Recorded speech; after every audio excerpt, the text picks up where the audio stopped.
quelqu'un qui va nous en parler évidemment pendant 7 heures, 3 quarts ensemble. J'ai le plaisir d'appeler à mes côtés Frédéric Van Hout, le patron d'Eventease. Bonjour Frédéric. Salut à tous. Bonjour Frédéric, on est ensemble, je le disais, on a réussi à gratter un petit peu de temps. Alors en revanche, 18h45, hop, on retire les prises, à toi de jouer. Bon, on va aller très très vite, rassurez-vous. Chers amis, bonsoir. À la demande du président Mas, nous allons aborder ce soir le thème de l'IA. IA pour intelligence artificielle. Bien que je n'ai pas le talent de Cédric Villani, ni son nœud papillon et ses cheveux longs, Jean-Pierre, tu as vraiment choisi le meilleur pour en parler. Franchement, je suis le mieux placé, parce que question intelligence, c'est tout à fait artificiel. On nous a menti. L'intelligence artificielle a prouvé que le T-Rex ne pouvait pas courir. Bye bye Jurassic Park. Les voitures Volvo sans chauffeur, c'est pour 2020. Uber en a commandé 24 000. En matière de gestion du trafic aérien avec l'intelligence artificielle, un système de contrôle de circulation aérienne globale permettrait d'économiser 10% de carburant. Une chercheuse du groupe Thales a réussi à faire accomplir une tâche cognitive par un réseau de nanoneurones artificiels. Sophie, l'agent virtuel d'Air New Zealand, renseigne les voyageurs à l'aéroport comme un humain. En médical, en entraînant un algorithme avec une banque de quelques 100 000 images, une équipe américaine a rendu un diagnostic aussi performant qu'un dermatologue expérimenté pour reconnaître des maladies de peau et en particulier distinguer des tumeurs bénignes et des cancers. En tout, l'IA pèsera 50 milliards en 2020. Bonsoir à tous. Salutaire tous, comme on dit chez nous, Nord. J'assume. Je pourrais continuer comme ça. Mais parler de techno comme ça, c'est pas pareil. Bon, ce soir, nous allons aborder, avec nos experts qui sont là, 3 segmentations de l'intelligence artificielle. On avait que 2 heures, enfin 1h45, 3 quarts. Pour m'accompagner, j'ai fait appel à 2 amis passionnés de l'IA. Ils n'écrivent pas à l'émerveillement là-dessus, je suis moi plus angélique qu'eux, mais ils sont prudents et mesurés. On va aborder ensemble la relation client, l'humain et l'émotion, et bien sûr, ce qui nous concerne, le futur du voyage. Pour cela, nous convierons à nos côtés les représentants d'IBM Watson, qui sont là, Microsoft et de l'ADEME et Mexity, pour nous caler sur quelques dates, sur quelques faits, quelques expériences et sur ce qu'ils vous annonceront pour l'avenir. Vous allez voir, c'est assez sympathique. Qu'est-ce que l'IA? Pour nous mettre tous à niveau. Tout a commencé en 1956 avec, c'était 61 ans, Alan Turing qui a écrit des articles sur la machine universelle ou la machine intelligente. Et ça a ouvert de 1956 aux années 80 une période dite de la prophétie. On y allait d'annoncer ce qui allait se passer, notamment qu'un ordinateur pourrait battre un joueur d'échecs. Il a fallu attendre un peu plus que 10 ans, puisque c'est arrivé en 1997 avec Kasparov, battu par Deep Blue. Plus tard, en 2016, contrairement à ce qu'avait annoncé Jean-François Rial en 2015, je balance, je sais que ça remontera, AlphaGo, le premier programme informatique, a battu un professionnel du jeu de Go. AlphaGo, en quelques chiffres, c'est 3 heures, il a appris les fondamentaux du jeu. En 70 heures, il a atteint le niveau d'un excellent joueur. En 3 jours, il a battu le système qui avait battu un champion qui s'appelle Licédol. En 21 jours, il est devenu master. En 40 jours, il a supplanté toutes les intelligences artificielles et il avait joué au total 29 millions de parties. Mais revenons à la chronologie. 68, c'est Kubrick, avec l'IA qui passe à l'écran. L'ordinateur HAL, en 2001, Odyssée de l'espace, fait découvrir au grand public l'intelligence artificielle. Dans les années 2000, l'IA arrive dans le jeu, le web, les réseaux sociaux. On est dans une IA dite pragmatique. Elle s'inspire de l'observation, notamment des animaux. On l'a dit bio-inspirée. Pour y arriver, souvent on imite les fourmis, etc. Pour y arriver, on combine des technologies existantes. Et d'ailleurs, je crois que je parle sous le contrôle des experts, à peu près là où on en est encore aujourd'hui. Non? Oui, j'ai bon. Super. Puis vient l'époque du deep learning, avec les couches profondes de Google X et des millions de neurones artificiels pour reconnaître des têtes de chat. En 2013, les GAFA, et les voilà qui arrivent, se ruent sur le machine learning. À coût de centaines de millions de dollars, les géants de la Silicon Valley font main basse sur les spécialistes de l'intelligence artificielle. Depuis l'acquisition en 2010 de Siri, devenu l'assistant vocal d'iPhone, une véritable razzia s'opère sur les talents et les startups du machine learning. Cette techno qui donne la capacité à un système informatique d'enrichir seul la compréhension d'une masse d'informations. Et ça, c'est pour les GAFA, on les reverra tout à l'heure. L'intelligence artificielle et les robots vont-ils détruire définitivement l'emploi? C'est la question que se pose un grand nombre d'entre nous aujourd'hui, et c'est également ce que pense le patron de Tesla, M. Elon Musk, multimilliardaire, qui a créé PayPal juste avant. Il prédit le pire des scénarios pour le monde du travail, dans lequel seulement une poignée d'emplois seront laissés à l'être humain. En fait, il semble que 85% des emplois de 2030 n'existent pas encore, et que demain, il pourrait y avoir des créations de près de 21 millions d'emplois grâce à l'IA. J'ai trouvé sur le web des Sherpas du magasin virtuel, aux conservateurs de la mémoire personnelle, et puis, je ne sais plus, agents de la diversité génétique. Voilà. Bon. En tout cas, il semblerait qu'il y ait des nouveaux jobs qui vont arriver, tant mieux pour nous. Mais l'IA, c'est aussi parfois pas mal, ce n'est pas qu'un danger, notamment dans le médical. Une intelligence artificielle arrive à savoir si une personne a des tendances suicidaires, le tout simplement en analysant le cerveau des patients pendant qu'ils pensent fort à une liste de concepts. Des chercheurs ont ainsi testé 34 personnes, 17 avec des tendances suicidaires et 17 qui étaient saines, sans troubles neurologiques. Chaque cobaye devait se concentrer sur 30 mots pendant 3 secondes, et pendant ce temps-là, le cerveau était analysé par un IRM qui mesurait le taux d'oxygénation des différentes zones de nos méninges pendant l'activité. L'intelligence artificielle a ensuite analysé ces résultats pour y trouver un lien entre les pensées suicidaires et l'activité cérébrale. La machine a vu juste pour 15 des patients suicidaires et 16 des patients sains, soit 91%. Ils ont fait plus fort après, ils ont tenté de savoir si l'algorithme pouvait distinguer les personnes qui avaient déjà tenté de passer à l'acte. Là encore, 94% de taux de réussite, ça veut dire qu'il y en a quand même quelques-uns qui sont flingués. On apprend aussi, c'est pas très joyeux tout ça, je vous ai dit positif, mais je vais revenir après, rassurez-vous. On apprend aussi de l'intelligence artificielle. Exemple, Watson, d'IBM, qui a œuvré dans le domaine de la santé. Pour trouver le bon traitement à prescrire à des personnes atteintes d'un cancer, IBM a implanté le diagnostic de 1000 médecins dans le système. Ils ont secoué tout ça, et à partir de Watson, était capable de trouver un traitement permettant une guérison à hauteur de 70% contre 47% de chances de réussite par les médecins. Soit l'intelligence artificielle s'est trompée, soit elle a raison. Mais dans les deux cas, elle a ouvert des pistes intéressantes. Et ça, c'est plutôt positif. Donc, on apprend aussi de l'IA. Elle n'est pas là à nous prendre notre savoir-faire pour nous le renvoyer dans la figure. Rapidement, d'ici 2025, l'IA permettra de prendre de meilleures décisions, de réinventer des modèles économiques et des écosystèmes et d'améliorer considérablement la relation client. On en parlera tout à l'heure. 59% des entreprises sont en train de rassembler leurs informations et leurs données, c'est l'essentiel, c'est la base pour faire de l'IA, pour mettre en place une stratégie autour de cela. L'IA et le machine learning permettent aux objets d'interagir de manière plus pertinente avec les utilisateurs. Ils peuvent fonctionner de manière semi-autonome ou autonome, à la manière d'un aspirateur ou d'un véhicule agricole. Au fur et à mesure que les objets intelligents prolifèrent, il faut s'attendre au passage d'un fonctionnement autonome à un fonctionnement collaboratif. Les appareils pourront ainsi interagir entre eux sans intervention humaine. Un petit mot sur des mots que vous trouverez bientôt dans les médias, les doubles digitaux. Il s'agit, je crois qu'on n'en a encore jamais parlé, il s'agit d'une représentation digitale de la réalité. Dans le contexte de l'IoT, donc de l'Internet des objets, Internet of Things, ça permet de faire parler de vrais objets dans un univers digital. Ça permet également, d'ici 2020, de créer des milliards de doubles digitaux. Et ça veut dire que derrière, les outils vont s'auto-gérer et s'auto-maintenir. Ça va faire des économies considérables et garantir une meilleure fiabilité des matériels. Et puis, il y a les interfaces conversationnelles. Avec elles, les humains et les machines vont enfin pouvoir se comprendre, on a déjà du mal entre nous, que ce soit à travers de simples questions ou d'interactions plus complexes. On imagine par exemple qu'à l'avenir, elle pourra servir à recueillir les témoignages de témoins d'un crime afin de créer un portrait robot. Donc ce sera peut-être la lampe, la prise électrique ou le pare-brise du véhicule qui captera.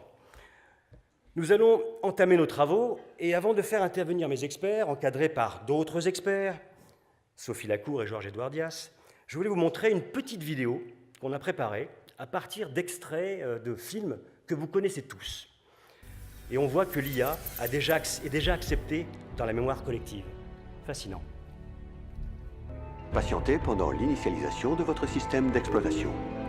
Voilà, je suis là.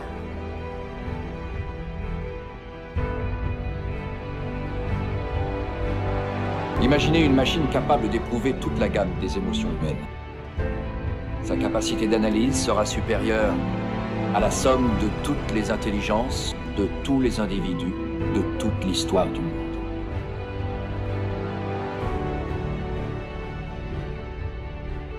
La voie de la construction d'une intelligence artificielle passe par l'élucidation des plus grands secrets de l'univers.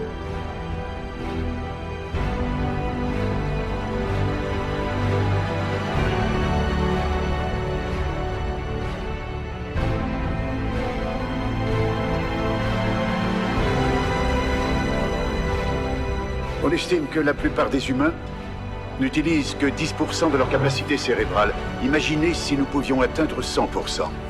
Ça commencerait à devenir intéressant. Je vais tout apprendre, surtout.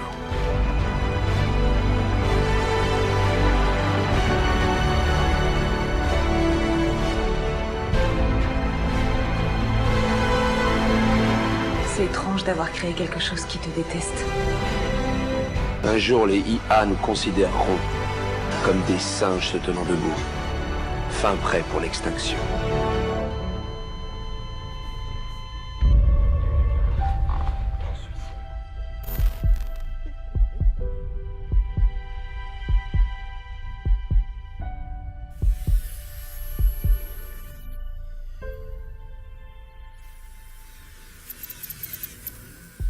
Ça fait quoi d'être vivant dans cette pièce, là, maintenant?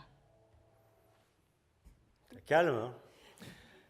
La réalité dépasse la fiction. Quelques mois seulement après la sortie d'Elon Musk sur l'intelligence artificielle qualifiée de danger fondamental pour l'existence de la civilisation humaine, le géant mondial Google, très en pointe sur le sujet, a annoncé la création d'un comité d'éthique sur l'IA. Baptisé DeepMind Ethics and Society, il est composé de 25 membres et ce comité devra encadrer et accompagner l'IA dans son développement. En tant que scientifiques qui travaillent sur le sujet, nous avons la responsabilité de mener et de soutenir les recherches sur les conséquences à plus large échelle de notre œuvre. Mais, payés par Google, ils seront juges probablement et partis. Quelle sera la liberté réelle? De son côté, sans éthique aucune, le vendredi 1er septembre 2017, devant des étudiants de la ville de Yaroslav en Russie, Vladimir Poutine a déclaré que l'intelligence artificielle était un moyen de diriger le monde. Celui qui deviendra leader en ce domaine sera le maître du monde. Dans le monde entier, la course à l'intelligence artificielle est bel et bien lancée. Certains, comme DeepMind, la font jouer à des jeux avec succès, tandis que d'autres, comme Elon Musk, en ont une peur bleue. Ce dernier a d'ailleurs affirmé, après la déclaration de Poutine, que la course à l'IA, faite par les nations, causera probablement la Troisième Guerre mondiale. Vous êtes les premiers concernés.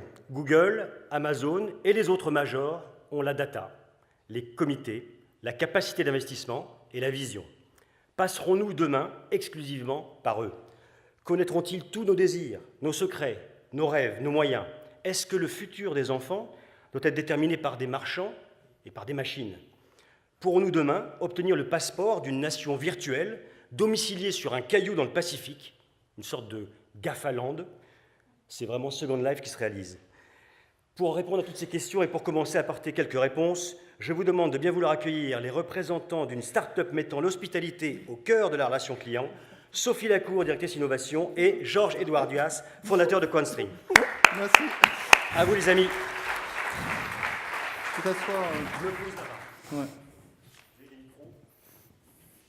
Donc merci à toi, Frédéric, de nous permettre aujourd'hui de parler de l'intelligence artificielle. Et nous allons commencer avec Georges-Édouard Dias, cette fin d'après-midi, avec Georges-Édouard Dias qui va nous parler de la relation client et de l'intelligence artificielle. Là, tout de suite, Sophie. Merci beaucoup, ravi d'être là avec vous aujourd'hui. Et on va parler un peu d'intelligence artificielle, bien sûr. Fred a déjà dit énormément de choses. Et il a mis en exergue le débat fondamental que nous avons tous et qui est le seul important. Je dis tous, moi comme vous. L'intelligence artificielle, est-ce que c'est une manière de nous rendre plus humains? C'est-à-dire, est-ce que IA, ça veut dire intelligence augmentée? Est-ce que l'intelligence artificielle est au service à l'humain pour nous permettre d'augmenter notre valeur d'humanité? Il y a des gens qui pensent que c'est le cas. Il y a aussi des gens, et on parlait d'Elon Musk tout à l'heure, on aurait pu citer Bill Gates par exemple, qui pensent qu'effectivement, il y a un risque qu'on aille trop loin, à un moment ou à un autre, que l'IA, l'intelligence augmentée, on arrive à un point d'inflexion où elle devient tellement puissante que ça devient fondamentalement une intelligence asservie. Et c'est ça fondamentalement le débat aujourd'hui, c'est jusqu'où on doit aller et quel est notre devoir. C'est-à-dire, est-ce que notre devoir est de permettre effectivement que l'intelligence artificielle demain soit bien une intelligence augmentée pour nous et non pas une intelligence asservie. Alors ça existe depuis très longtemps, vous savez, on parlait des GAFA, Google, le premier d'entre eux. Vous cherchez effectivement une chambre à Barcelone, et déjà, quand vous faites de la recherche comme ça, Google se connecte à votre cerveau au travers du clavier et va vous suggérer, par exemple, plusieurs choses que vous auriez pu chercher. Vous allez même pouvoir valider ou non si ces prédictions, en fonction de ce que vous tapez, étaient appropriées. Ce qui est intéressant, nous le savons tous, c'est quand Google nous répond à la question, est-ce qu'il nous répond de manière impartiale? Voici la page de réponse de Google. Toute la page, sauf le carré rouge ici, c'est des réponses qui viennent de ce qu'on appelle le Search Engine Marketing, donc du marketing. C'est des réponses sponsorisées. La seule réponse qui vient d'une réponse organique, c'est celle qui est en bas. Donc on a déjà une intelligence qui nous sort des résultats qui correspondent fondamentalement à l'intérêt de celui qui a conçu cette intelligence, qui est Google. Mais on le sait, on a l'habitude de ça. Arrive la voix, parce que je me suis connecté à votre cerveau par le clavier, mais je peux me connecter par la voix, et on a des objets magnifiques qui viennent d'arriver. Ici, vous avez l'exemple d'Amazon Echo, et Amazon Echo, je vais pouvoir lui poser directement des questions. Je vais pouvoir lui demander le temps, par exemple. Si je vais lui demander éventuellement le temps qu'il fait. Quelle est la météo aujourd'hui à Paris? In Paris, France, it's 12 degrees with cloudy skies. Et voilà, donc Amazon Echo existe en pleine forme, ça c'est un petit pod, et cette technologie s'introduit y compris dans des produits de start-up comme celui de Tribi, ici que vous voyez ici. Alexa, what's my next meeting? Next event is Demo HoloLens Microsoft tomorrow at 10 a.m. Comme Alexa est très intelligente, on peut même lui poser des questions encyclopédiques. Alexa, would you marry me? J'adore. We're at pretty different places in our lives, literally. I mean, you're on Earth, and I'm in the cloud. Alexa is in the cloud, là-haut dans le nuage. Et vous vous dites, mais il y a un micro qui nous espionne en permanence. Alors oui, c'est une vraie question qui se pose. Amazon se défend en expliquant que seuls les mots prononcés après le mot-clé Alexa sont enregistrés sur le serveur. On est bien obligé de les croire. Question. Effectivement, j'ai mis un micro dans la maison. Et ce micro peut récupérer potentiellement toutes les conversations que vous avez. Puis une question, c'est que, effectivement, quand je vais demander à cette machine, je vais lui demander, Alexa, suggère-moi un hôtel à Barcelone, qu'est-ce qu'il va me répondre? Vous avez peut-être vu que le groupe Accor a signé un accord, justement, avec Amazon sur ce plan. Donc il va probablement me recommander un hôtel qui ne correspond peut-être à mes besoins, mais qui est un hôtel du groupe Accor. Et là, effectivement, comme c'est une interface vocale, ça va être difficile de me dire lien sponsorisé. Donc on voit qu'au fur et à mesure, il faut qu'on réfléchisse jusqu'où on veut aller. Et on peut aller plus loin, on peut réfléchir plus loin, parce que tant qu'à faire, on pourrait se connecter directement à mon cerveau. Je me suis connecté à vos doigts, au travers du clavier, je me suis connecté à la voix. Demain matin, une chose simple, ce serait d'avoir une puce implantée dans le cerveau qui me permettrait directement de faire mes recherches, de parler à Google directement par interface intellectuelle, et donc de montrer tous les événements de ma vie, de les échanger, de poser des questions à Google, ou en tout cas de dévoiler tout ce que je suis pour augmenter ma capacité de réponse. Je connecte mes doigts, ma voix Mon cerveau à Google, vous voyez cette puce derrière l'oreille, c'est ce qu'on imagine pour demain. Et donc c'est une vraie question de jusqu'où on veut aller. Ce qu'on voit très clairement, et on le sait tous en tant que consommateurs, c'est que de plus en plus se créent des interfaces qui se connectent à nous pour nous récupérer de la donnée. Alors il y a une étude passionnante qui a été faite par des Anglais, qui a demandé aux Européens, à votre avis, qu'est-ce qu'on vous prend comme données par mois? Ça fait à peu près quelle valeur? Les Européens répondent, en moyenne, ça fait 171 € par mois. Il y a 171 € de données par mois qui me sont prises et qui sont valorisées par des personnes extérieures. C'est un peu moins en France, un peu plus en Hollande. Ce qui est intéressant, c'est que quand on regarde et qu'on fait la somme, ça fait, au niveau de l'Europe, 925 milliards d'euros par an de données qui sont prises aux consommateurs européens et qui sont valorisées souvent en dehors de l'Europe. La raison, c'est que 57% de cette donnée, selon la Commission européenne, s'évade aux États-Unis. Ben oui, chez Google, chez Amazon, chez Facebook, chez Apple. On a donc 57% de la valeur de la donnée qui part aux États-Unis. Vous savez que ce phénomène a tellement alerté la Commission européenne qu'ils ont décidé d'en faire une loi qui s'appelle la GDPR, la loi de la protection des données, qui oblige à redonner le contrôle de la donnée au client et non plus à l'entreprise. Pourquoi ils ont fait ça? Parce qu'ils voudraient récupérer une partie de cette croissance. Ils se disent, si on était mieux capable de gérer la donnée en Europe, on ferait 425 milliards d'économies et on serait capable de faire pratiquement 2% de croissance de PNB, soit une potentialité de 631 milliards d'euros de chiffre d'affaires pour les entreprises ou pour les consommateurs, si on partage ces revenus tous les ans. Et les premiers qui ont compris ça, c'est ceux qui se barrent, les Anglais. Les premiers qui ont mis en application dans leur loi nationale la GDPR européenne, alors qu'ils vont quitter l'Europe, ce sont les Anglais. Ce sont eux qui jouent d'abord au jeu de l'euro-milliard. Et ce sont eux qui ont dit, mais finalement, c'est formidable, ça peut être une chance pour repenser nos relations clients. C'est un vrai sujet parce que, en fait, le débat, il est là. Le contrôle de l'intelligence artificielle part par celui de la donnée qu'on va fournir à cette intelligence artificielle. La France est un des grands pays de recherche dans le domaine de l'intelligence artificielle. L'UPMC, Pierre et Marie Curie, à Paris, est un des grands lieux où se forment les spécialistes d'intelligence artificielle. Un des problèmes, c'est que ces spécialistes comme Yves Lecune, ils partent à Palo Alto, chez Facebook. Alors, ils ont monté effectivement un centre de recherche et d'intelligence artificielle à Paris, mais en fait, ça a servi beaucoup à aussi recruter des Français pour les emmener à Palo Alto. On se pose des questions, est-ce que l'Europe va se réveiller ou est-ce qu'elle est condamnée à rester un nain?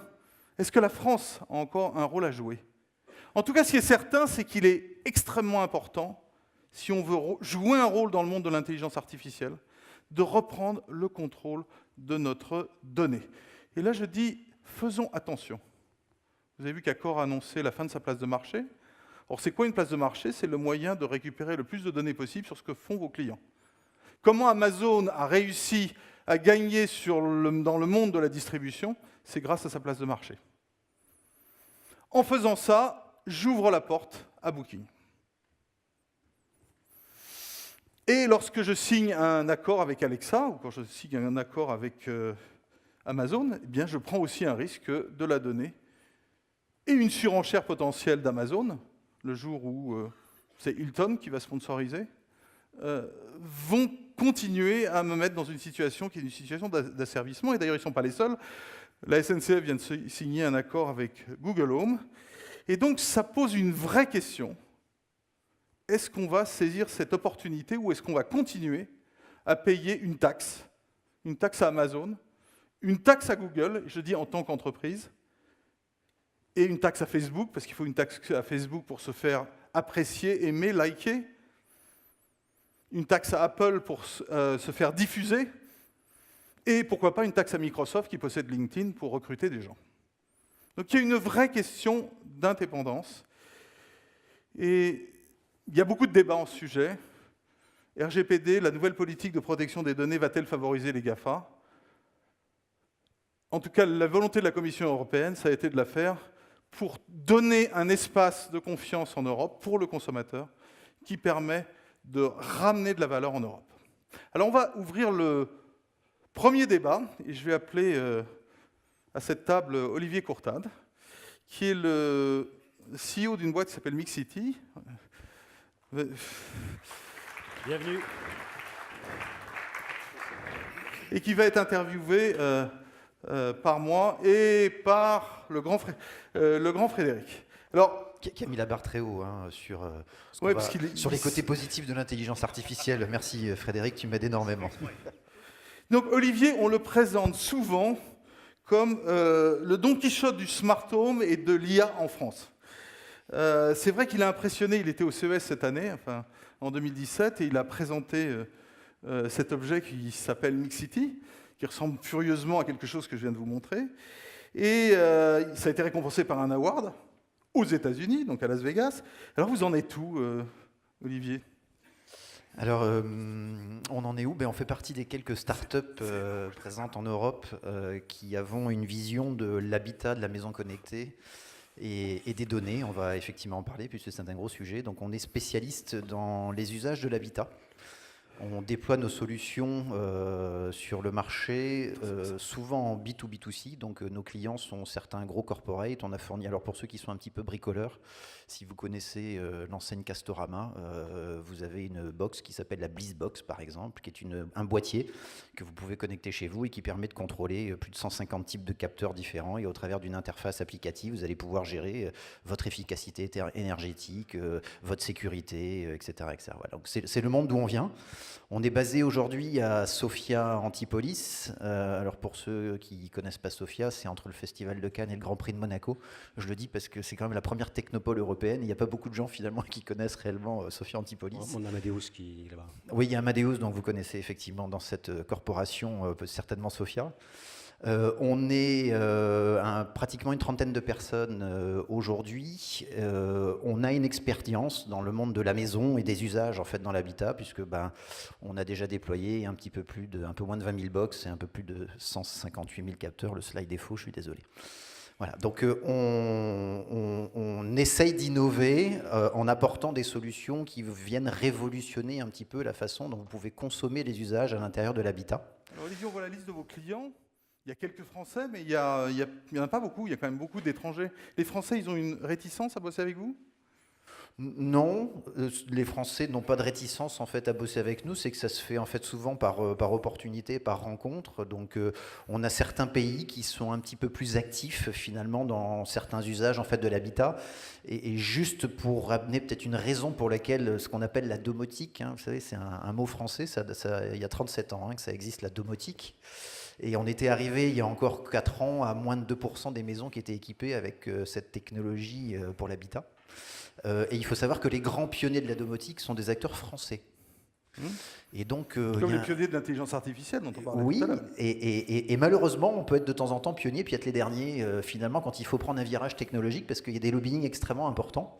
Et moi, ça fait partie des gens, les Legrand, les Schneider, les Deltador, qui sont d'ailleurs actionnaires en fait chez moi. Vous avez un écho plus fort, je crois, en Allemagne.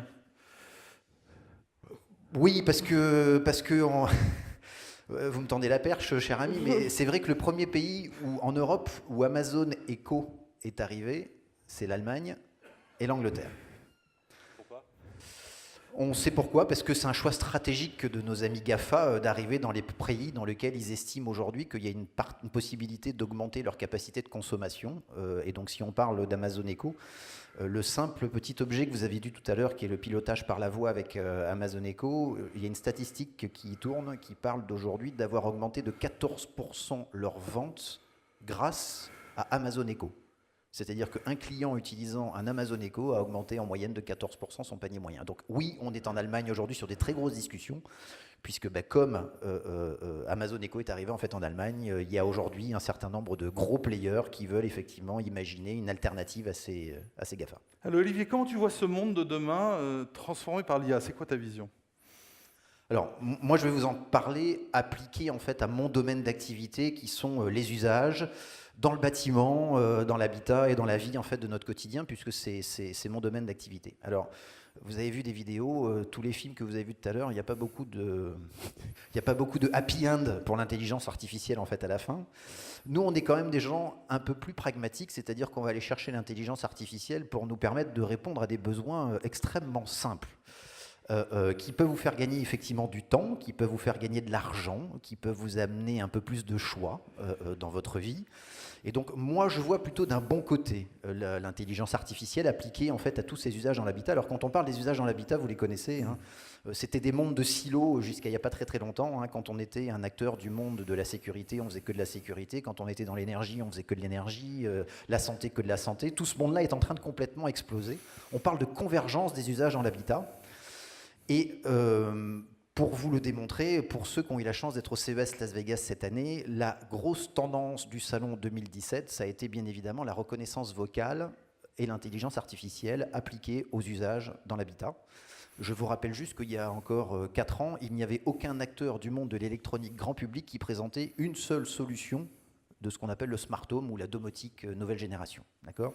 Si vous avez l'occasion maintenant d'aller là dans 2 mois au CES Las Vegas, vous verrez qu'il y a un hall qui est complètement dédié à tous ces gros players du monde de l'électronique grand public et au smart home. Mais je comprends bien Mixity, ok, je vois que c'est dans la domotique, là on voit l'ensemble des propositions, mais il y a aussi des choses je vois dans la santé. C'est pas un peu bizarre de mettre la santé au milieu de la domotique et... Parce qu'on a une résonance quand on dit le mot domotique. Nous, on voit allumer des lumières ou monter des volets roulants. Donc, effectivement, se dire que la santé là-dedans, ça paraît en fait un peu inapproprié. En fait, non, les usages de l'habitat, c'est la santé. La santé, c'est le maintien à domicile.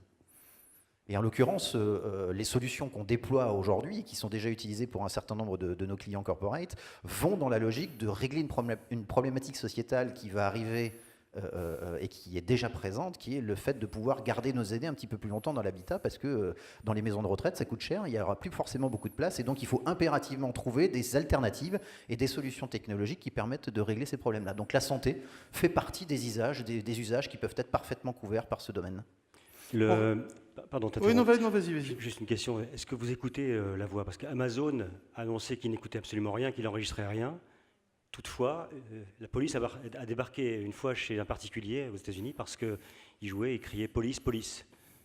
Est-ce que vous écoutez, vous aussi? Alors, d'abord, avant de vous répondre, avant de te répondre, Frédéric... c'est pas beau d'éviter. Non, je vais pas l'éviter.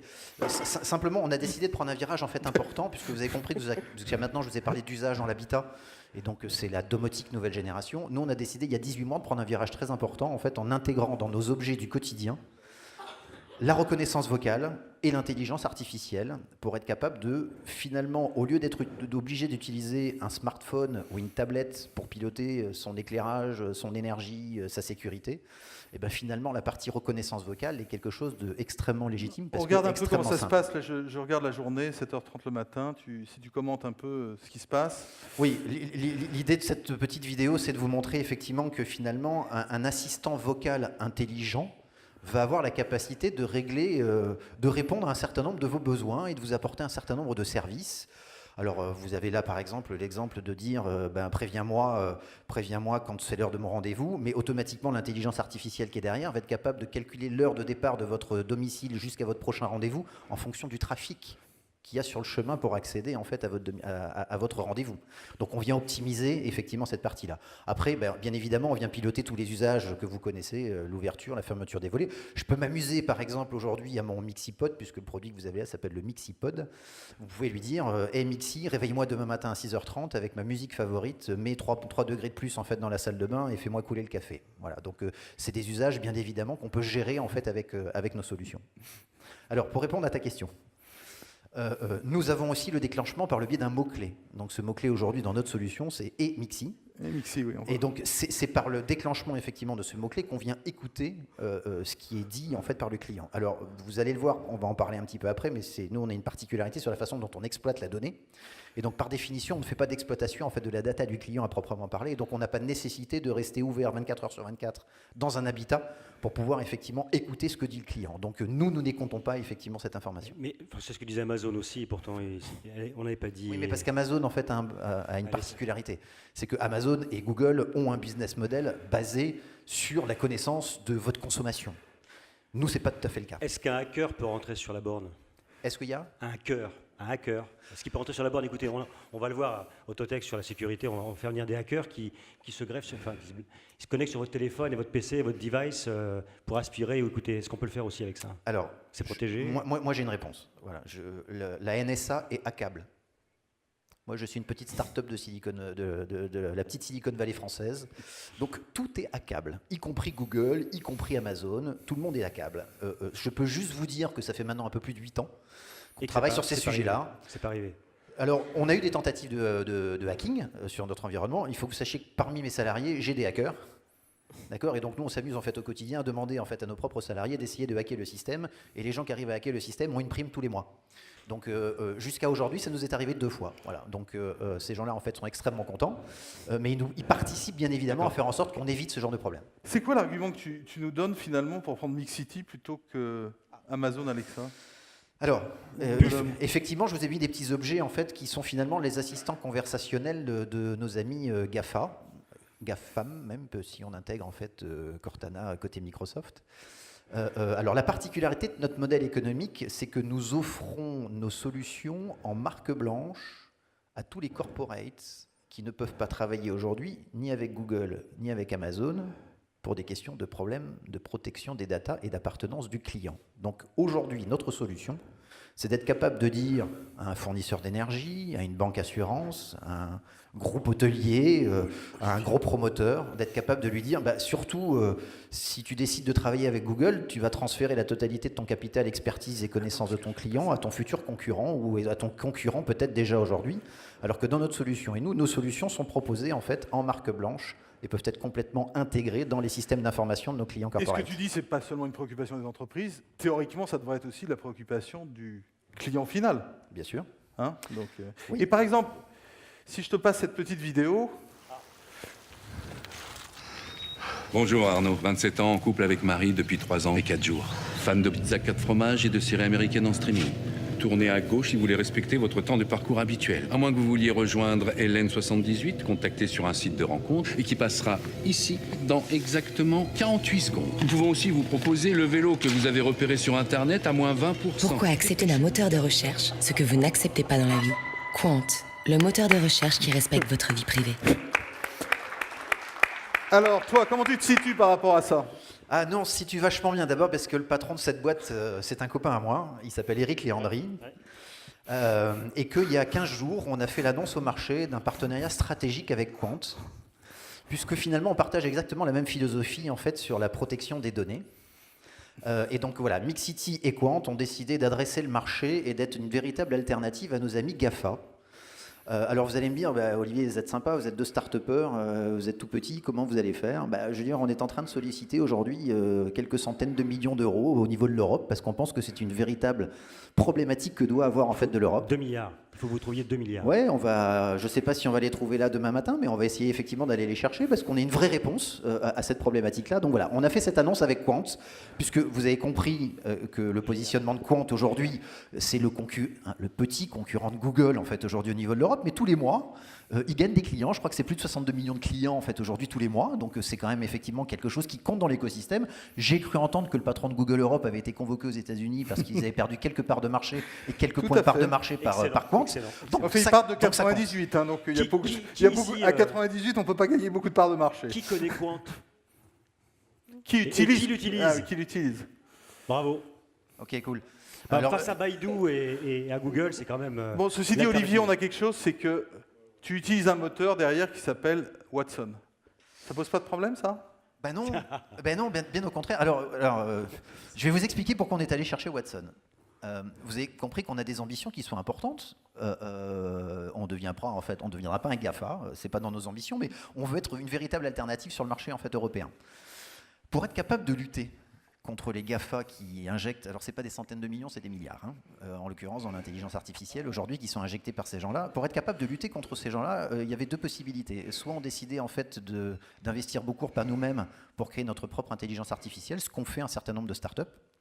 Soit on décide d'aller chasser sur les terres des GAFA, et puis on va s'adosser en fait à des gens qui ont aujourd'hui, je crois que tu m'arrêteras si je me trompe tout à l'heure, Carolina, mais je crois que on parle aujourd'hui de 27 000 personnes en fait qui bossent, je crois, sur Watson. Donc il y a un petit peu de monde en fait aujourd'hui qui bosse chez IBM et c'est plutôt bien.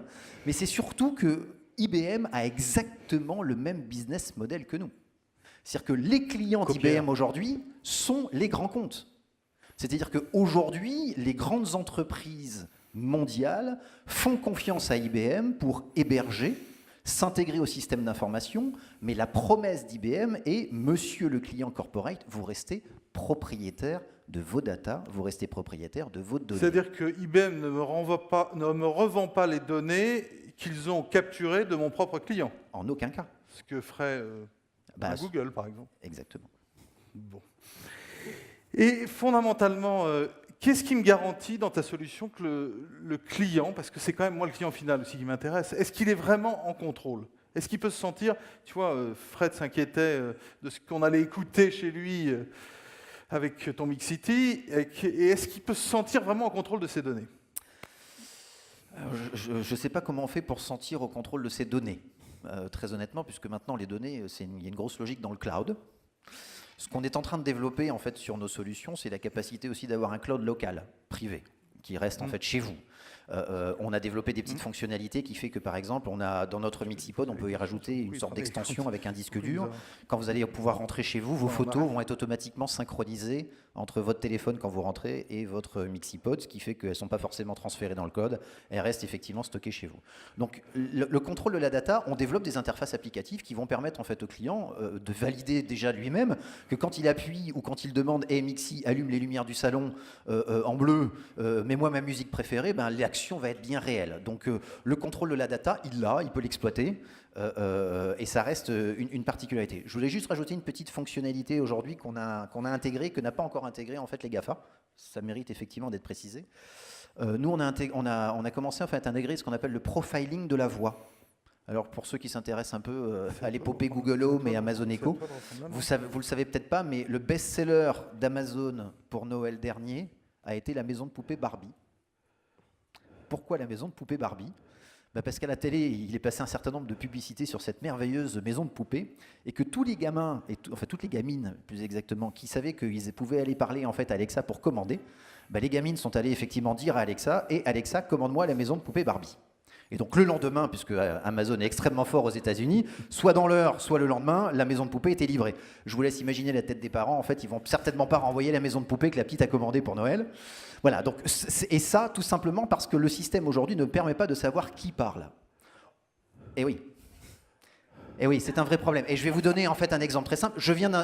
J'ai acheté un Google Home, j'ai installé Google Home chez moi, je l'ai mis en fait sur un calendrier. C'est bien de tester ses concurrents. Et quand je lui demande en fait mon agenda, il me donne mon agenda. Vous l'avez vu dans la vidéo. Ouais, sauf que quand mon épouse demande en fait mon agenda, il lui communique aussi mon agenda. D'accord. Alors personnellement, j'ai rien à cacher, ça me pose pas de problème. Mais il y a peut-être. Tu fais du vélo le week-end? Tu fais du vélo? Je fais pas de vélo le week-end. Non, voilà. Ouais. Voilà, donc voilà, on a intégré cette logique en fait de profiling de la voix et ça me paraît être effectivement un élément en fait aussi important. Merci Olivier Courtade. Merci beaucoup Olivier. Alors, toutes ces améliorations posent quand même tout de même la question de l'émotion. Parce que si les machines deviennent intelligentes, elles ne sont pas forcément plus humaines. Et un robot intelligent ne peut pas trouver quelque chose de beau. Il fait qu'analyser en fait. Et il y a le système continuator qui a été développé par un Français qui compose de la musique. Et il paraît que c'est assez chouette, ça ressemble à du Bach. Alors, quelle interaction, cher Georges-Édouard, entre l'humain et la machine? Quelle place pour l'humain? Vous savez, on arrive de plus en plus à des interfaces. Des interfaces qui vont pouvoir nous qualifier fondamentalement les uns les autres.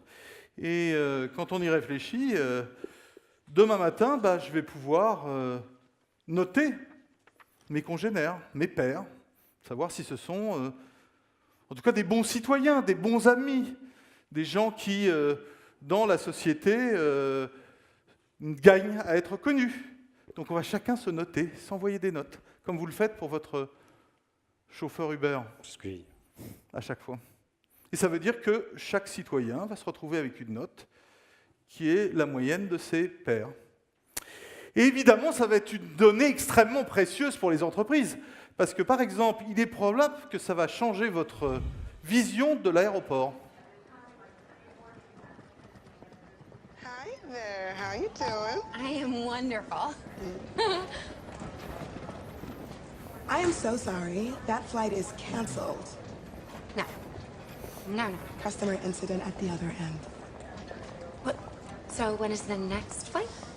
Yeah, they're all kind of full.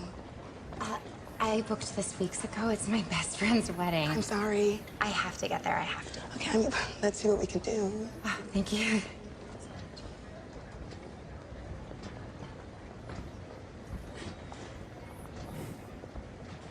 I see there's one standby seat on another plane leaving tonight. Oh, okay. That's reserved for members of our Prime Flight program. You gotta be a 4.2 or over to qualify. Oh, I'm a 4.2. I'm afraid you're actually a 4.183. Oh. Well, that's not my fault. Some woman dinged me down in the cab drive. Can't you just... I'm sorry, it won't let me book it without the correct ranking. But it's so close. There's just nothing I can do. Christ, I mean, surely. I'm gonna have to ask you to moderate your language then. Sorry, it's just... I'm maid of honor. I cannot miss this wedding. And I am so sorry about that. Can you call the supervisor? I cannot do that. Can you just call the supervisor? I cannot do that. Call the fucking supervisor. Okay, that's profanity. We're zero tolerance on profanity. I'm sorry, it's just... Yeah, I have to serve the next customer. No.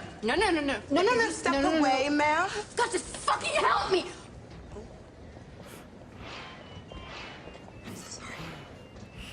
I've called security. Oh, no, please don't do that. I'm a 5-starring you. 5 stars. What's the issue here, Hannah? Intimidation and profanity. Oh, no, I was not intimidating. Don't speak, ma'am. I was just trying Ma'am? to... Okay, so, in order to restore calm, I'm invoking my authority as airport security to dock you 1 full ranking point as a punitive measure. This is a temporary measure. No! The score reverts to normal in 24 hours. No, but I During need this it now. probationary period, all down votes are subject to a ×2 multiplier. ×2? We recommend you avoid negative feedback at this time. I'm on double damage. Please, remove yourself from the airport immediately. Donc voilà un monde un peu réinventé par l'intelligence artificielle, un monde pas très loin de nous, parce que toute la technologie qui permet de faire ça, elle existe. Donc c'est vraiment des questions qu'on doit se poser. Intelligence artificielle et émotion, c'est l'occasion de faire venir Sophie. Hein, Sophie, tu as maintenant un petit débat avec ton invitée, Carolina Di Senta, qui nous vient d'IBM Watson. Je vous propose que vous mettiez là et que vous parliez... On peut les applaudir. Merci de l'accueillir. Installez-vous là, mesdames. Je vais me mettre à côté.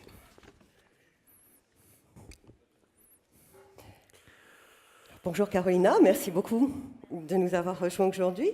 Alors, Bonjour à tous, merci. Je vais vous laisser vous présenter, en fait. Bonjour, Carolina Di Senta, je fais partie de la division Watson d'IBM. Donc ça a été évoqué rapidement tout à l'heure. Nous sommes la division d'intelligence augmentée, puisqu'on ne parle pas d'intelligence artificielle chez Watson. Et c'est un plaisir d'être ici parmi vous et de vous faire une première introduction à nos technologies. Alors, nous l'avons vu depuis le début de Juste cette... une question, c'est quoi Watson? Oui. Watson, c'est quoi? C'est quoi Watson? On va le voir tout de suite. Bah oui. Watson, c'est un système d'intelligence augmentée et on va regarder tout au fur et à mesure de cette présentation des exemples dans votre industrie pour vous rendre un peu plus concret c'est quoi l'intelligence artificielle. On a vu des exemples de films, on a vu des exemples d'outils à travers lesquels on peut communiquer avec l'intelligence artificielle, mais finalement, c'est quoi pour vous, professionnels, dans votre industrie, l'intelligence artificielle? Et quelques petits mots avant, on parlait d'éthique, en fait, et pour moi, c'est très important, pour mon entreprise, mais aussi pour moi, en tant qu'individu travaillant dans ce domaine. Et il y a quelques mois à Davos, d'ailleurs en présence du CEO de Microsoft aussi, la CEO d'IBM, Ginny Rometty, a annoncé 3 grands principes que nous considérons extrêmement importants pour se positionner de manière éthique dans le marché de l'IA. Donc le premier, c'est le choix de l'objectif. Qu'est-ce qu'on veut dire par là ? En fait, l'intelligence artificielle, ça apparaît pas par magie. Il faut la décider, la construire. Et quand on fait ce plan, nous, IBM, on prend le parti pris de travailler sur l'augmentation des capacités de l'humain. Par exemple, de faire travailler un collaborateur avec une langue qu'il ne pratique pas, ou avec des capacités, par exemple, d'analyse de données qu'il n'a pas. Donc le premier principe, c'est vraiment le choix d'un objectif qui est complémentaire à celui de l'humain, afin de vraiment créer un partenariat en fait, avec l'homme et la machine. Le deuxième grand principe, c'est la transparence dans l'apprentissage. En fait, il est extrêmement important d'ouvrir la boîte noire de l'intelligence artificielle et de comprendre qu'est-ce qui se cache, quelles données ont été utilisées pour entraîner la machine, et aussi quelle méthodologie, quelle technologie. Donc ça, c'est le deuxième grand principe, donc un principe de transparence. Comme on l'évoquait précédemment, IBM, en fait, c'est une entreprise B2B, donc nous ne vendons pas directement au consommateur final. Et dans aucun projet, on va voler la propriété en fait, des données de nos clients. Donc ça, c'est un des grands principes. Et je dirais même s'il y a un seul message à retenir en fait, de cette première présentation à l'intelligence artificielle, c'est faites attention à qui vous vendez vos données, ou encore pire, à qui vous donnez vos données. Donc un grand principe en fait, d'IBM, c'est que le client reste propriétaire de sa donnée. Nous n'avons pas un business model basé sur la donnée, mais en fait, ce qu'on vous vend, c'est des technologies pour vous permettre en fait, d'exploiter cette donnée. Et le troisième grand principe qui est particulièrement cher à mon cœur, dans lequel je m'implique particulièrement, c'est le développement des compétences. Le développement des compétences de nos enfants, mais aussi de nos collaborateurs, pour nous apprendre en fait, à mieux travailler avec la machine et aussi à mieux développer ces nouvelles technologies. Donc IBM se positionne aussi dans ce domaine. Et je trouve ça particulièrement important et enthousiasmant pour moi en tant qu'employé de cette entreprise.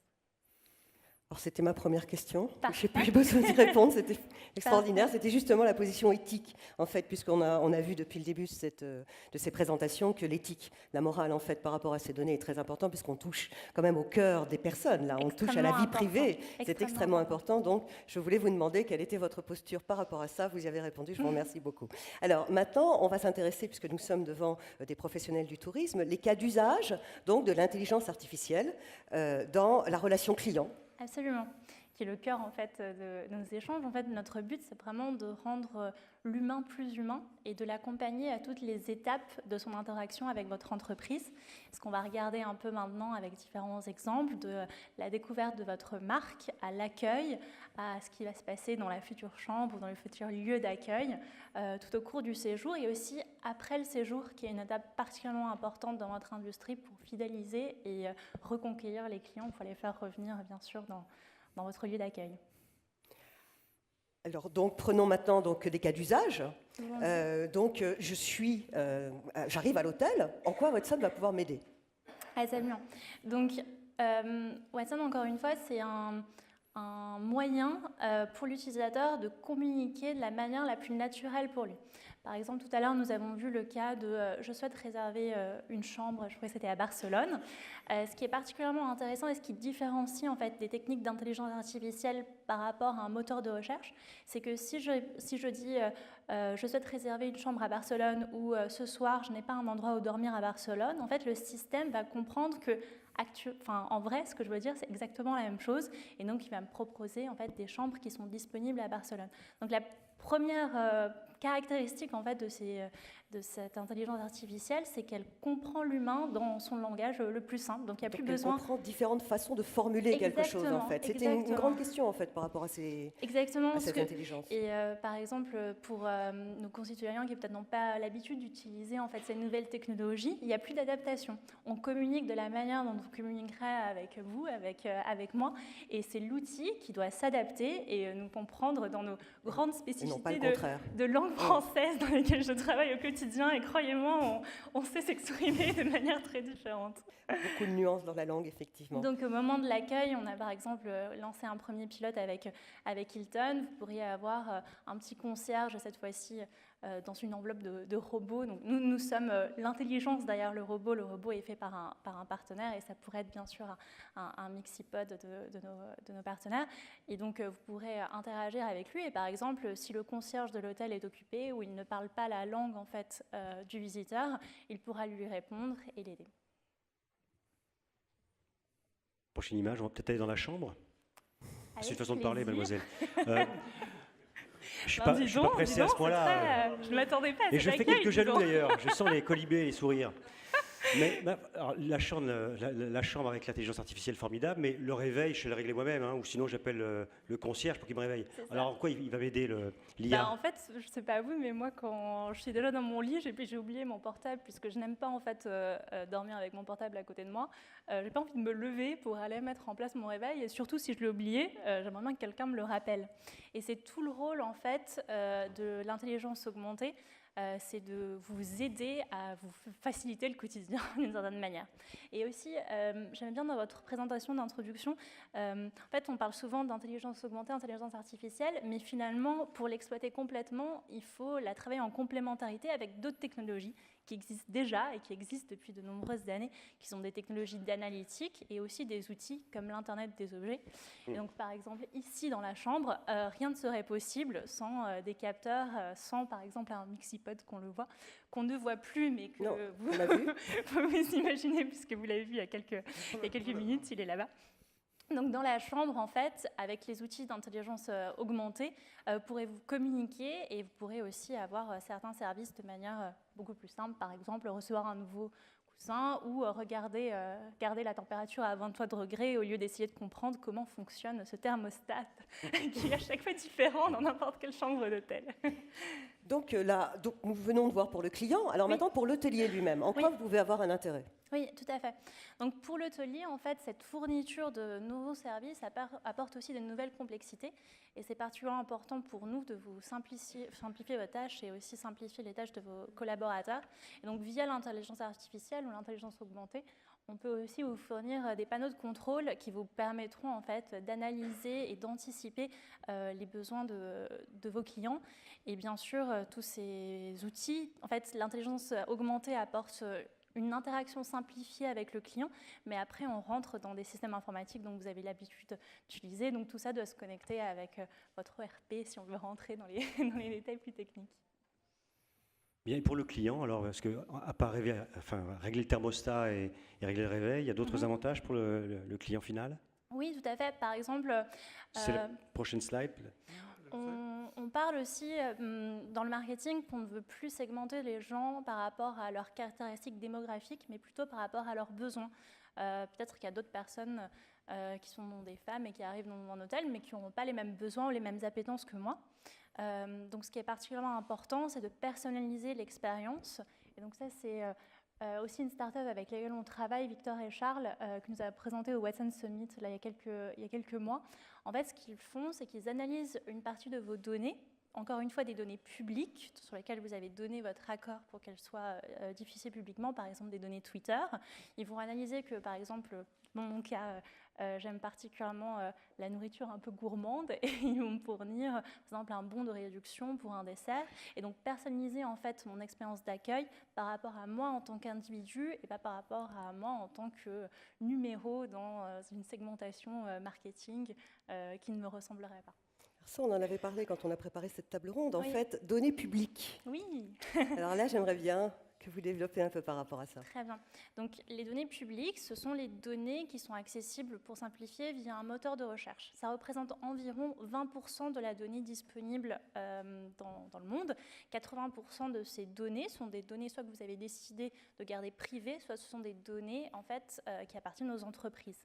Donc c'est particulièrement important et de la même manière en tant que vous êtes ici des professionnels mais vous êtes aussi des citoyens, prenez conscience de qu'est-ce que vous faites de votre donnée, à qui vous la transmettez et qu'est-ce qu'on peut faire aussi avec, surtout quand on utilise plusieurs sources de données et qu'on les met en relation entre elles. Donc le positionnement d'IBM, c'est vraiment de fournir des outils à nos clients pour analyser cette donnée. Mais vous, je parle aussi à vous en tant que citoyen, il y a plein d'analyses qui peuvent être faites par rapport aux Ces 20%, informations. en fait, elles sont données sur quelle interface, par exemple, sur quelle plateforme?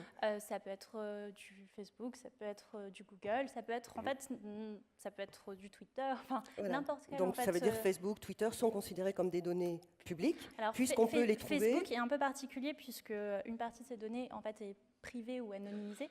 par vous-même, en fait, vous choisissez, vous faites Mais des choix. sur Twitter, surtout si vous mettez votre nom associé. Voilà, il y a sur des Twitter, manières- en fait, c'est totalement ouvert et Tout à donc fait. Victor et Charles, par exemple, peuvent aller chercher Exactement. les tweets, même si ce sont des tweets qui vous concernent, votre mariage, des dîners que vous faites, etc. Après, Mais en fait, elles ont été c'est votre publiques. décision de les Voilà. avoir en Il faut avoir conscience, en fait, de la ça. différence hein. entre Ouais. données privées et données Oui. personnelles. Oui. C'est ça. D'accord. Et alors, vous ne manquez pas d'humour puisque vous avez appelé ça Watson. Oui. Et pourquoi Watson? Alors pourquoi Watson? Moi, j'aime Alors, bien cette histoire. quand j'en parle à des clients, parfois ils pensent que c'est, comme on positionne vraiment comme un assistant, ils pensent que c'est Watson, l'assistant de Sherlock. Oui. En fait, non, on était un peu plus corporate que ça. Watson, c'est le nom du fondateur d'IBM. Donc c'est pour ça qu'on l'a Alors, appelé c'est, Watson. attendez, c'est le fondateur d'IBM qui avait prédit qu'il y avait un marché pour 4 ou 5 clients. Hein. Je savais Ah, pas. bah, son serveur, c'est ça. Hein. Oui, il avait prédit en fait dans les années 50 que l'ordinateur représentait un marché de 4 ou 5 clients Eh ben, potentiels dans le monde. Un visionnaire. Je suis ravie de lui prouver ça. Qu'il ait complètement Effectivement, tort. nous avons une longue histoire. Nous avons Certes. commencé. Le premier produit d'IBM était une machine pour couper du fromage, si vous voulez tout savoir. C'est pas vrai. Oui, un fil à couper le fromage. On me l'a appris récemment, j'étais bluffée. Je peux vous De rassurer. l'intelligence artificielle pour couper du fromage. Non, non, il n'y avait pas d'intelligence artificielle. Oui, non, à c'était juste l'époque. Tous les C'était il y a chemins, 100 ans. tous les chemins mènent à l'IA. Merci beaucoup. Merci Merci à vous à vous. d'avoir Merci été avec à nous tous. aujourd'hui. Merci. Alors, merci Sophie. Après l'hôtellerie, on va attaquer le transport. Je crois que c'est maintenant. Hein. Non, c'est l'amour maintenant. L'amour d'abord. On fait l'amour à bord. Oui. Alors, je repars dans la chambre alors. Non, non, non. Pardon Sophie. On continue alors. Ah oui, pardon, c'est vrai, bien sûr. C'est écrit Sophie Lacour. Alors par contre, il me faut la zapette. Oui, bien sûr. Hop, passe la première slide. Donc, parlons d'amour, parce que c'est quand même quelque chose de très important dans le tourisme. Hein. C'est un des premiers facteurs aussi du voyage touristique, l'amour. Donc, on va s'intéresser à la relation avec le robot. Alors, il y a quelques termes qu'il faut quand même que je passe en préambule pour qu'on puisse bien comprendre de quoi on parle. Est-ce que vous connaissez la pareidolie? Alors, je vous ai mis la définition formelle de la pareidolie, associée à un stimulé visuel informe et ambigu, un élément clair et identifiable. Bon, c'est très simple, vous connaissez tous. Vous avez tous vu des timides lavabos. Vous avez vu de la même manière de très méchants balais. Et pareil, vous avez déjà vu des poivrons souffrants. C'est ça, la pareidolie. C'est en fait le prémisse de l'anthropomorphisme. C'est-à-dire que nous avons une capacité dans le cerveau à attribuer à tout objet avec qui on a une relation, objet, même pas du vivant, les mêmes capacités qu'avec un humain. On rentre en empathie, on rentre en communication avec tous ces objets à partir du moment où ils ressemblent un tant soit peu à quelque chose d'humain. Mais vraiment un tant soit peu, parce que là, depuis tout à l'heure, vous les regardez, ces images, je suis sûre que vous voyez des humains. Vous voyez des yeux, vous voyez des cheveux, vous voyez des bouches, etc. C'est absolument extraordinaire cette capacité que le cerveau a. Un autre concept qui est intéressant, c'est le concept dit de neurone miroir. Ça a été découvert relativement récemment, et c'est quelque chose qui, par exemple, si là j'avais un verre d'eau, j'avais prévu de faire une petite mise en scène, mais c'est raté, un verre d'eau où je me servais de l'eau et que je buvais moi-même, j'ai des neurones qui s'allument dans mon cerveau, et les mêmes neurones s'allument dans votre cerveau, voire même vous avez envie de boire, alors que vous n'aviez pas envie, simplement en me regardant faire. Ça, c'est ce qui permet l'empathie. Donc, quand on a en face de soi un robot, une machine qui est en train de faire un geste, on rentre immédiatement, c'est un principe de communication que nous avons entre vivants, on rentre immédiatement en connexion avec cet objet. Ces aptitudes, ça nous amène à avoir une relation extrêmement particulière avec l'intelligence artificielle et par là même avec les robots. Alors, j'aime bien cette étude qui a été faite, qui est une question qui a été posée, qui était « Est-ce que vous pensez qu'un robot peut vous aimer ?» C'est une question qui pourrait paraître étrange, mais je trouve que la réponse est tout aussi étrange. Il y a plus quand même de 50% des gens qui pensent qu'un robot, une machine, donc pourrait vous aimer. Que vous pourriez aimer, pardon, excusez-moi, que vous pourriez aimer un robot. Mais le plus étonnant, en fait, c'est la deuxième question qui était posée, c'était est-ce que vous pensez qu'un robot Je me suis embrouillée. Est-ce que vous pensez qu'un robot pourrait vous aimer? Et alors là, je trouve que la réponse est absolument sidérante. 80% des gens pensent qu'un robot, une machine, pourrait aimer. Donc là, on commence à rentrer dans ce qu'on appelle la friction ontologique, c'est-à-dire que nous attribuons à des objets des capacités d'amour, carrément. Donc on peut imaginer qu'ils ont des âmes. 9% des personnes, alors ça c'est une étude de 2014, l'étude n'a pas été refaite depuis, peut-être que ça a augmenté, pensent qu'on peut coucher avec un robot sans aucun problème, et surtout, si ça entend certains d'entre vous, n'ayez pas peur, 31% des sondés considèrent que ce n'est pas trompé, donc il n'y a pas de souci. Ça va très loin jusqu'au point que ce Chinois, là, au mois d'avril, a épousé son robot humanoïde. Il y a une dizaine d'années, il y avait un Japonais qui avait épousé sa console. Son personnage virtuel de console, et là ça va encore plus loin, puisque donc nous avons aussi un Américain qui vit avec ses 4 ou 5 poupées, en fait, qui sont des robots sexuels. Il vit avec, en disant que c'est absolument extraordinaire. Donc on voit bien quand même qu'il y a quelque chose de particulier avec cet objet. Ça c'est Pléo. Pléo, c'est un petit dinosaure qui a la particularité d'être complètement sans aucun contact quand il est dans sa boîte. Vous ouvrez la boîte, la première personne qui regarde, il enregistre l'image et il ne vous reconnaîtra que vous. Et quand il vous regardera, il agitera ses petits yeux, il remuera la queue, il sera votre Pléo. Il y a un chercheur qui a fait une expérience et qui a amené une dizaine de Pléos à des personnes en leur posant en préambule la question: est-ce que vous tomberiez amoureux ou est-ce que vous auriez une émotion pour un robot? Tout le monde a dit en aucune manière, c'est complètement ridicule. Donc pendant 1 heure, elle les a fait jouer avec Pléo. Et puis après, elle leur a demandé de l'étouffer. Et il y en a certains qui elle a donné un marteau et elle leur a dit: est-ce que vous seriez capable d'écraser la tête de Pléo? Et bien, là, ça a été absolument extraordinaire. Regardez, une femme a même retiré la batterie de son robot pour lui épargner la douleur. Alors ça peut peut-être vous faire rire, mais vraiment, elle a été reproduite plusieurs fois, cette expérience. Et à chaque fois, les gens, au bout d'un certain temps qu'on est en relation avec un petit robot qui vous regarde avec des grands yeux, ben on finit par avoir de l'empathie vis-à-vis de lui. Cette relation complexe, ça pose des questions majeures. Est-ce que l'intelligence artificielle est aussi performante qu'un humain? Alors, il y a vraiment un problème avec le mot intelligence. Qu'est-ce qu'on entend finalement par l'intelligence? On se rend compte qu'il y a ce qu'on appelle le paradoxe de Moravec. Le paradoxe de Moravec, c'est que ce qu'un robot, une intelligence artificielle est capable de faire, c'est-à-dire de faire par exemple des calculs énormes en quelques millièmes de seconde, un humain n'est pas capable de le faire. Par contre, quand on monte à une intelligence artificielle une photo d'une girafe posée sur une aile de 747, vous, humain, vous allez dire c'est pas possible, ça n'existe pas. Le robot, si, il dit bon, bah, c'est une girafe sur un avion. Ça ne lui pose aucun problème d'interprétation. Il y a ce problème de compréhension qui est extrêmement complexe, en fait, de l'être humain. Il y a l'interprétation. Alors, on dit qu'un ordinateur, ça c'est une annonce qui a été faite l'année dernière, je crois, je parle sous le contrôle, voilà, qu'un ordinateur peut reconnaître 21 expressions faciales. Ce qui est déjà extraordinaire, ce qui permet par exemple ce genre de choses. Donc ça, c'est le jour de l'investiture de Trump et d'Obama. Et on voit bien, l'intelligence artificielle ne se trompe pas du tout. Trump est en extase et Obama, lui, est dans le ressentiment plutôt. Mais il se pose quand même quelque chose de complexe parce que tous les humains ne sont pas les mêmes.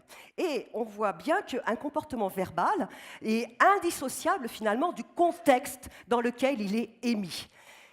Il y a 21 émotions principales, certes, mais il y a des centaines d'émotions secondaires qui ont la particularité, en plus, d'être sociales. Vous n'avez pas les mêmes dégoûts, les mêmes peurs en fonction de votre âge, en fonction de votre classe sociale, en fonction de votre sexe, mais aussi en fonction de votre pays. Ce qui dégoûte un Japonais ne dégoûtera pas un Chinois, et vice-versa.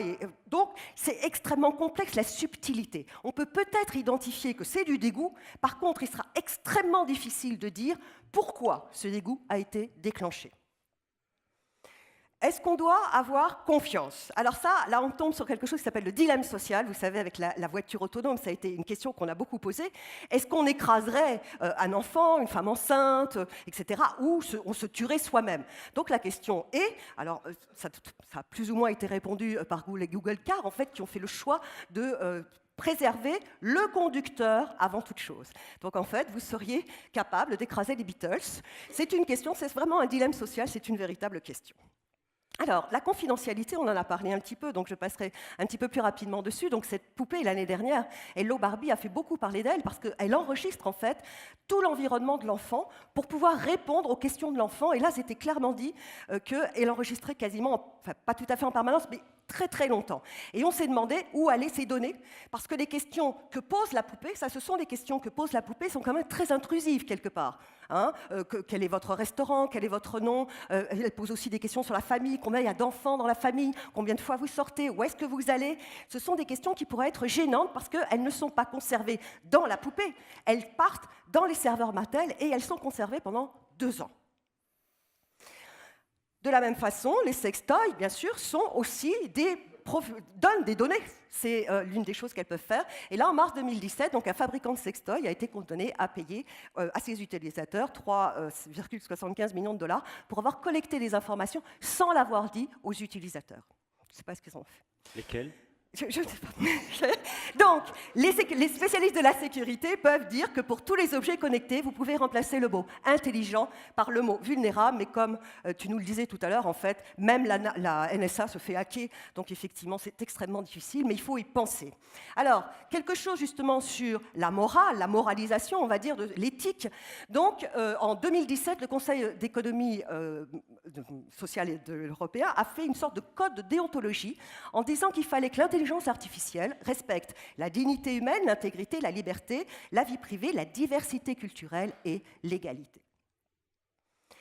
Conclusion. Donc, l'intelligence artificielle, ce n'est pas que des algorithmes. C'est tout ça. C'est des sciences de l'information, c'est de l'ingénierie, c'est de l'intelligence artificielle, mais c'est aussi de la philosophie. Ça, c'est ce qu'on oublie beaucoup trop souvent. C'est aussi de la psychologie, de la biologie, de l'anthropologie, des neurosciences, des sciences sociales. Ce n'est pas que du compute, ce n'est pas que des 0 et des 1. Il faut qu'il y ait tout ça à l'intérieur. Il faut que les philosophes et les sociologues travaillent main dans la main avec les producteurs d'intelligence artificielle pour ne pas être finalement considérés comme des gros méchants. C'est un peu ce qui est en train de se passer. C'est absurde parce que l'intelligence artificielle peut réellement avoir un intérêt. Il y a aussi la tentation de tout laisser à l'IA. Alors là, je vous ai mis quelques exemples que j'ai trouvés un petit peu extraordinaire. Donc vous avez de la reconnaissance faciale pour donner des croquettes à votre chien. Des fois, votre chien inviterait des copains quand vous n'êtes pas là à la maison et que vous n'avez pas envie de leur donner des croquettes que pour votre chien. Vous avez là 90 cm de papier toilette par reconnaissance faciale en Chine, à Pékin. Ça a été mis en place il y a 6 mois. C'est parce qu'ils sont confrontés à du vol de papier toilette. Je pense qu'il serait plus intéressant d'éduquer les gens plutôt que de leur donner 80. Je vous laisse après imaginer 90 cm toutes les 45 minutes. Et ça, j'ai trouvé ça aussi assez intéressant. C'est donc un professeur qui a mis au point de la reconnaissance faciale pour savoir si ses élèves s'ennuient. Alors moi, je suis enseignante depuis 14 ans. Quand mes élèves s'ennuient, je le sais. J'ai absolument pas besoin d'une intelligence artificielle et j'imagine que vous êtes pareil. Même quand vous êtes au restaurant avec quelqu'un, vous savez très bien quand il est en train de s'ennuyer ou alors vous avez un problème. Donc, l'humain est toujours plus performant dans l'interaction humaine. Ça, pour l'instant, on ne peut pas dire le contraire. L'IA est un apport, l'IA aide, mais l'IA ne peut pas remplacer l'humain dans la relation humaine que nous pouvons avoir les uns avec les autres. Alors, on est confronté à ça, parce que vous avez vu que donc, dans les journaux, on fait de grandes annonces en disant « ça y est, l'IA va nous dominer, Terminator, etc. » En fait, on est confronté à ce que Isaac Asimov, donc le grand écrivain de science-fiction, a dit, c'est que le complexe de Frankenstein, c'est-à-dire que nous avons peur que notre création se retourne contre nous. Ça, c'est quelque chose de profondément ancré en nous. Je vous laisse aussi le futur. Donc, c'est un chauffe-eau. Oui, c'est un chauffe-eau.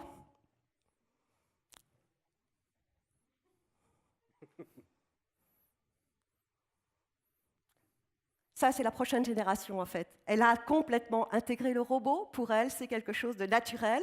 Donc, la cobotique, le robot, l'intelligence artificielle qui aide l'humain, pas qui le domine. Mais je vous ai laissé un petit clin d'œil, en fait, que j'aime bien. Donc, c'est la pyramide de Maslow, vous connaissez tous, mais c'est la pyramide de Maslow revue par les robots.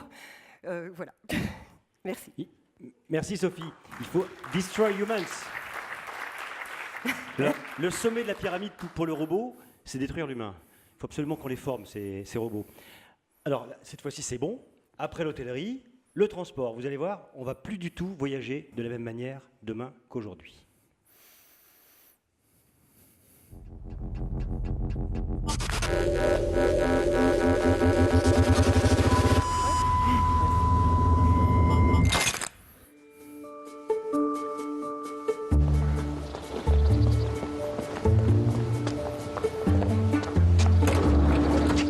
Airport, please.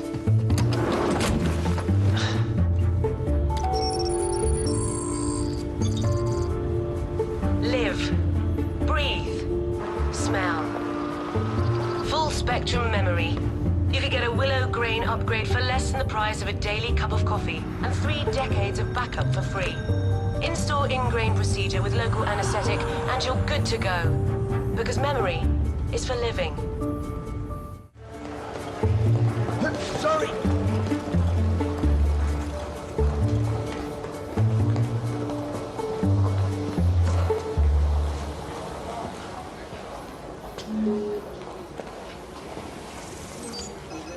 Mr. Foxwell, could you just rewind me your last 24 hours? Quad speed there for me, please.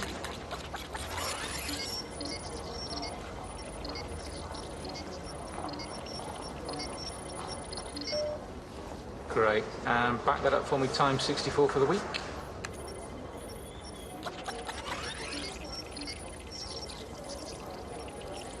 That's great. Enjoy your flight, Mr. Foxwell.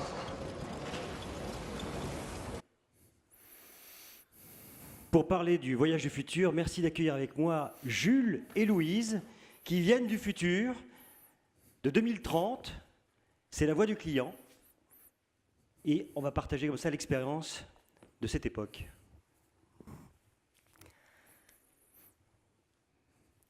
Ah, je crois qu'il est patron de micro, mais ils ne vous entendent pas. Là. Ah, ils sont pas équipés. Ah, alors nous on parle plus.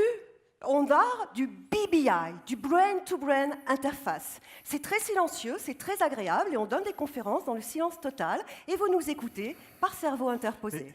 T'as vu comment ils nous représentent, Louise? Ah, des robots. Ouais, ils comprennent pas que c'est juste nos interfaces qui ont changé. Oui. Et d'ailleurs, aujourd'hui, bon anniversaire.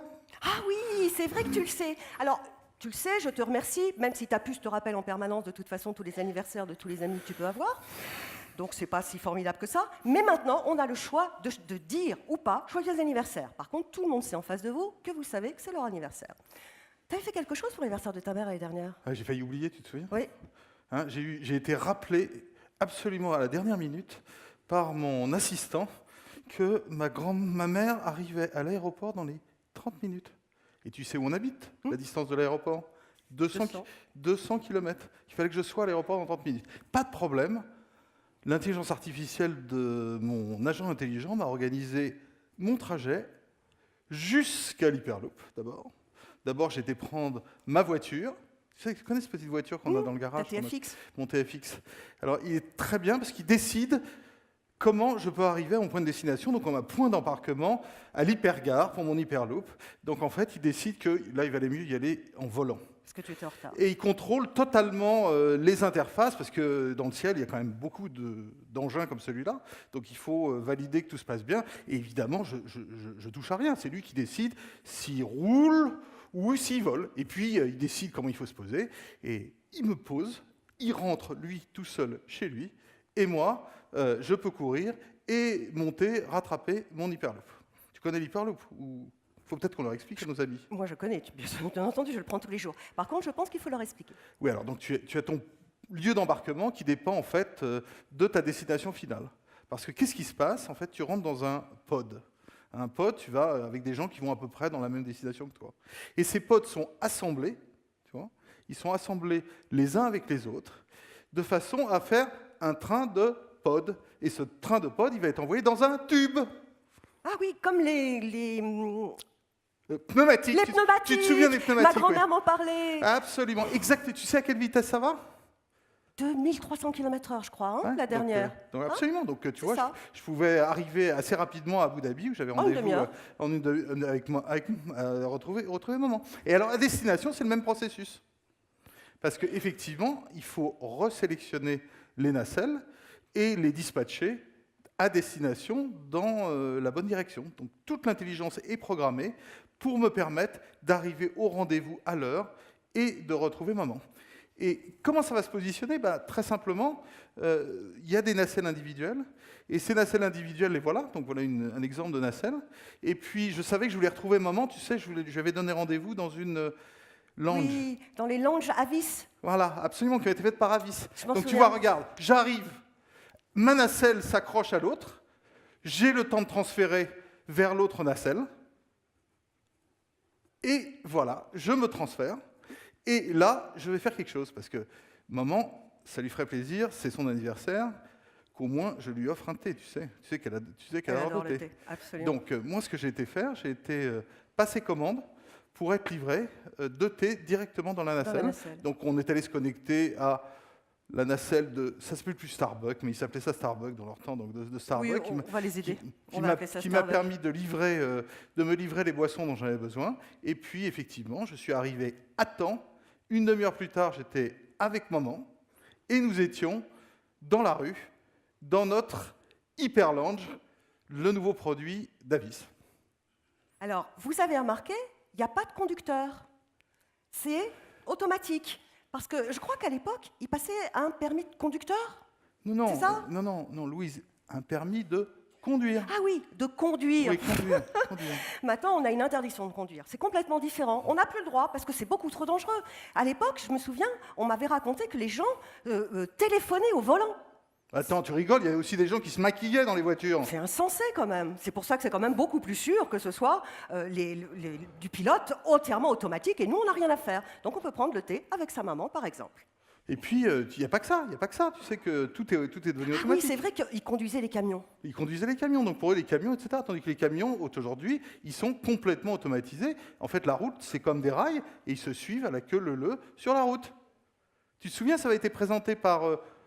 le président des États-Unis. Ah, l'ancien président des États-Unis, Elon Musk. Elon Musk, oui. Oui, je me souviens de lui. Oui, il était président des États-Unis après, oui.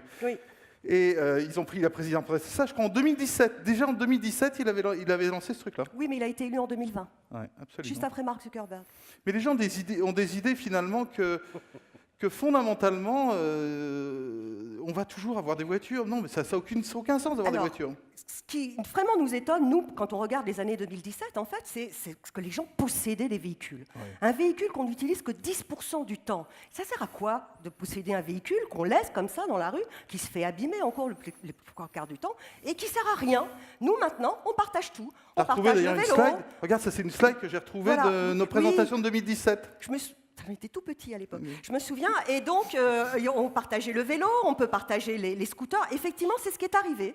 30 ans plus tard, nous partageons absolument tout. Nous partageons les bus, nous partageons les voitures aussi.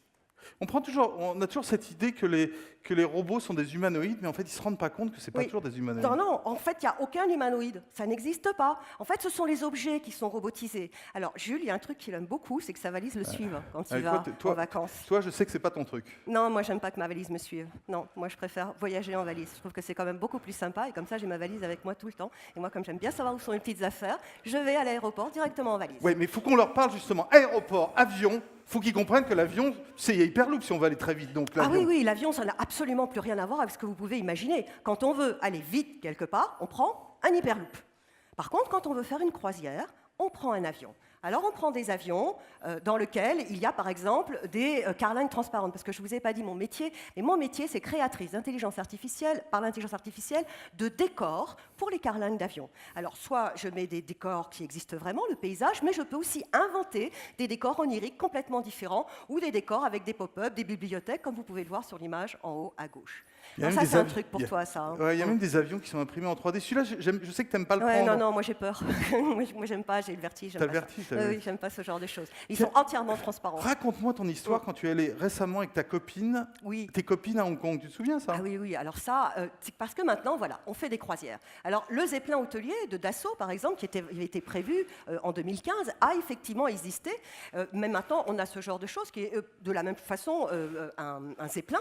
Donc, on peut aller à l'intérieur. Vous voyez, ça n'a plus rien à voir avec les avions tels que vous les avez connus. Ce sont comme des paquebots. On peut se promener, on a des chambres, on peut prendre son repas tout en admirant le paysage. Alors, ce que j'aime aussi beaucoup, c'est quand on sort de l'aéroport, maintenant, on a des espèces de navettes qui se déplient en fonction du nombre de personnes. C'est-à-dire que quand vous avez peu de monde, la navette est de cette taille-là, et hop, vous voyez. Et ça, c'est grâce à l'intelligence artificielle qui fait venir des roues supplémentaires quand elle voit qu'il y a plus de personnes qui sont en train d'attendre la navette. Un monument, et alors, ce qui est génial, c'est que il y a des petits trous qui sortent, parce que moi, dans ma navette, je dis « je veux visiter le Mont-Saint-Michel », alors que personne ne veut le faire, et ben j'aurai ma roue individuelle qui va pouvoir me permettre d'aller toute seule au Mont-Saint-Michel et après de revenir avec mes petits camarades dans la navette. Si, regarde, C'est le Mont-Saint-Michel. Ah oui, elle monte des escaliers. Elle monte des escaliers, c'est ma petite navette personnelle et privée. Alors ça, c'est extraordinaire parce que ça personnalise complètement le voyage. Vous pouvez faire des incursions privées, personnelles, dans des petits lieux et revenir après dans votre groupe. Alors c'est vrai que ça a changé complètement la dimension du monde. Ça a changé la cartographie, puisque aujourd'hui, on a une nouvelle chronosphère quelque part. Oui. Des lieux qui sont beaucoup plus proches les uns des autres. Et ça, c'est grâce à l'intelligence artificielle qui nous a permis donc d'avoir un monde où les distances se sont étrécies. Et l'intelligence artificielle nous a permis aussi d'avoir une nouvelle vision du voyage. Ça nous a permis d'être connectés, de partager, d'être plus verts, plus responsables. D'être spatial, d'être roulant, d'être volant, d'être flottant. Voilà. Et ah oui, alors ce que j'aimerais bien que tu leur dises, parce que je crois qu'ils vont être très surpris, c'est qu'est devenue la SNCF? Oui. Oui. Oui. Ah oui, si, ça, oui, oui. Oui, oui. Ben non, maintenant, ils existent. C'est non. Ils ont plus. Mais ça n'a rien de nouveau. Ils auraient dû y penser. Oui. Regarde, Uber, ça existait dans leur temps. Oui. Tu crois qu'Uber a des voitures? Non, ils n'ont pas de voiture. Non. Ben maintenant, c'est fini. Donc maintenant, oui, ils n'ont plus de train. C'est tout simple. Voilà, c'est le monde tel qu'il est. Voilà. Eh bien, pour essayer de réfléchir à ce futur du voyage. Du transport.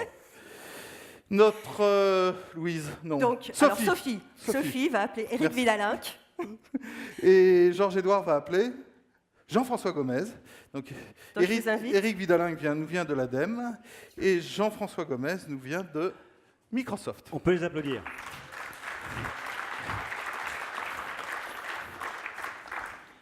Bravo pour le sketch. Hein. C'était en live. C'est incarné ce truc. Ah bah oui, on a déjà vécu ça. Hein. C'est absolument certain. Allez Jean-François, dis-nous un petit peu comment tu vois l'évolution, la révolution cognitive. Je sais que c'est quelque chose qui est très attaché. Non, on va ouais, vas-y. Oui. Présente-toi et après. À la fin de la journée, on va essayer d'être précis et concret. 15 minutes. C'est parfait. Donc en fait, aujourd'hui, on parle beaucoup d'IA, etc. Très sincèrement, personnellement, j'ai rien compris. Ou en tous les cas, il faut faire très attention à ces acronymes et bien revenir aux fondamentaux, essayer de décrypter ce qui se passe vraiment. Parce qu'effectivement, on est vraiment sur une étape clé, on est en pleine transformation. Aujourd'hui, ou plutôt dans le passé, ce qu'on a fait, en fait, l'humain, il a externalisé des fonctions physiques. On a inventé la roue, le train pour se déplacer, plus vite que ce qu'on était capable de faire avec notre corps. Aujourd'hui, on est à une étape, en fait, où on est en train d'externaliser nos fonctions cognitives, notre mémoire, etc. Aujourd'hui, notre mémoire, elle est sur nos téléphones, etc. Donc, on est vraiment dans cette étape où on avait peur, quelque part, des porteurs d'eau, des porteurs. Eh bien, demain, ces gens-là, ils sont devenus conducteurs de locomotives.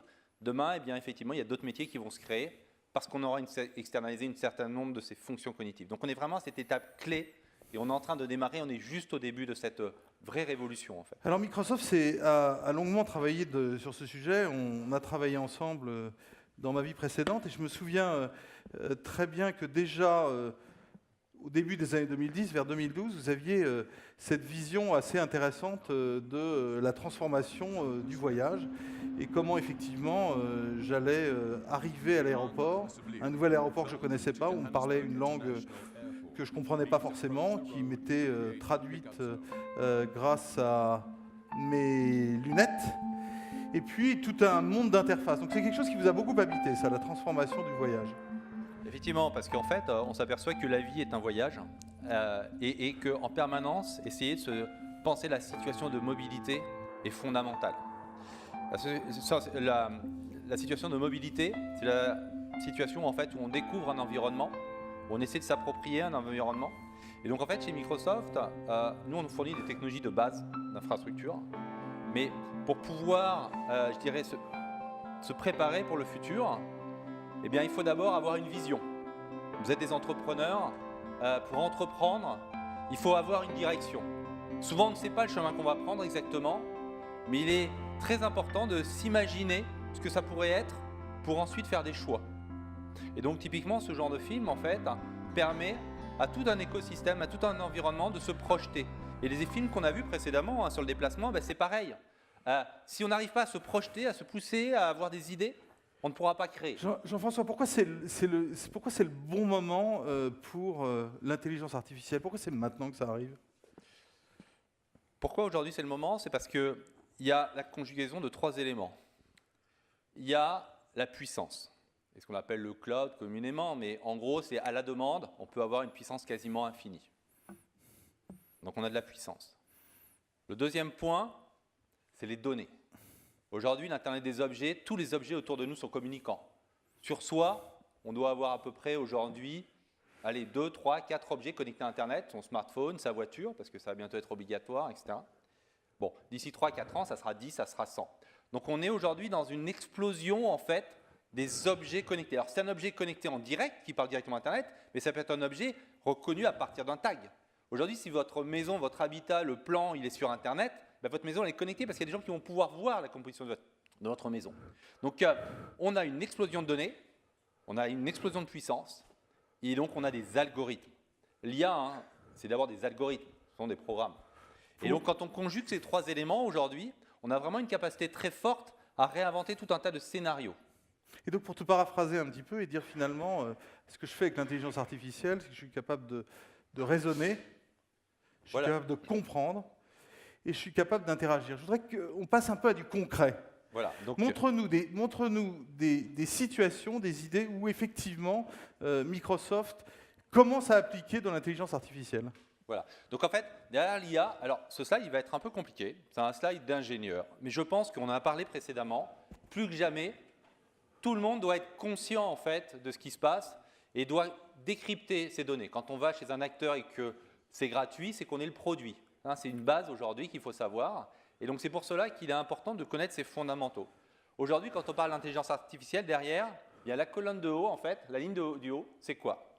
Eh bien, en fait, ça va être des données sur lesquelles on va faire de la classification. La météo, en fonction de quels critères on dit qu'il fait beau ou qu'il fait moche. Ça, c'est fondamental pour du voyage. Et donc, si on veut demain faire de la prévision ou préparer quelque chose, j'envoie le bus, j'envoie le bateau, j'envoie pas le bateau. Donc ça, c'est de l'analytique, en fait. Ça, c'est le vertical. Et en horizon. Ensuite, l'IoT, c'est tous les objets. Donc aujourd'hui, tout objet envoie de la donnée, participe à la donnée, donc participe à cette intelligence, à la création de l'intelligence. Le big data, c'est des volumes de données. C'est-à-dire que tout ce qu'on fait, ce qu'on bouge, votre voiture aujourd'hui, vous avez une Citroën, elle fait de la détection de lignes, elle sait si la voiture devant a freiné, etc. C'est des milliers de données qui sont collectées, on va le voir tout à l'heure sur les avions. Ça, ces données, en fait, aujourd'hui, elles sont stockées. Donc c'est ce qu'on appelle du big data, grosses données. Les bots, c'est du conversationnel. On l'a vu tout à l'heure, c'est des programmes avec lesquels vous allez converser. Alors aujourd'hui, c'est primaire. Probablement, ils vont apprendre et ils vont être conversés. Aujourd'hui, c'est primaire, mais aujourd'hui, vous prenez une technologie comme Skype de Microsoft, elle parle quand même pas mal de langues et elle est capable de traduire en temps réel. C'est de plus en plus utilisé dans le voyage. Quand vous parlez avec un client qui n'a pas votre langue, vous utilisez Skype et il va vous comprendre en parlant.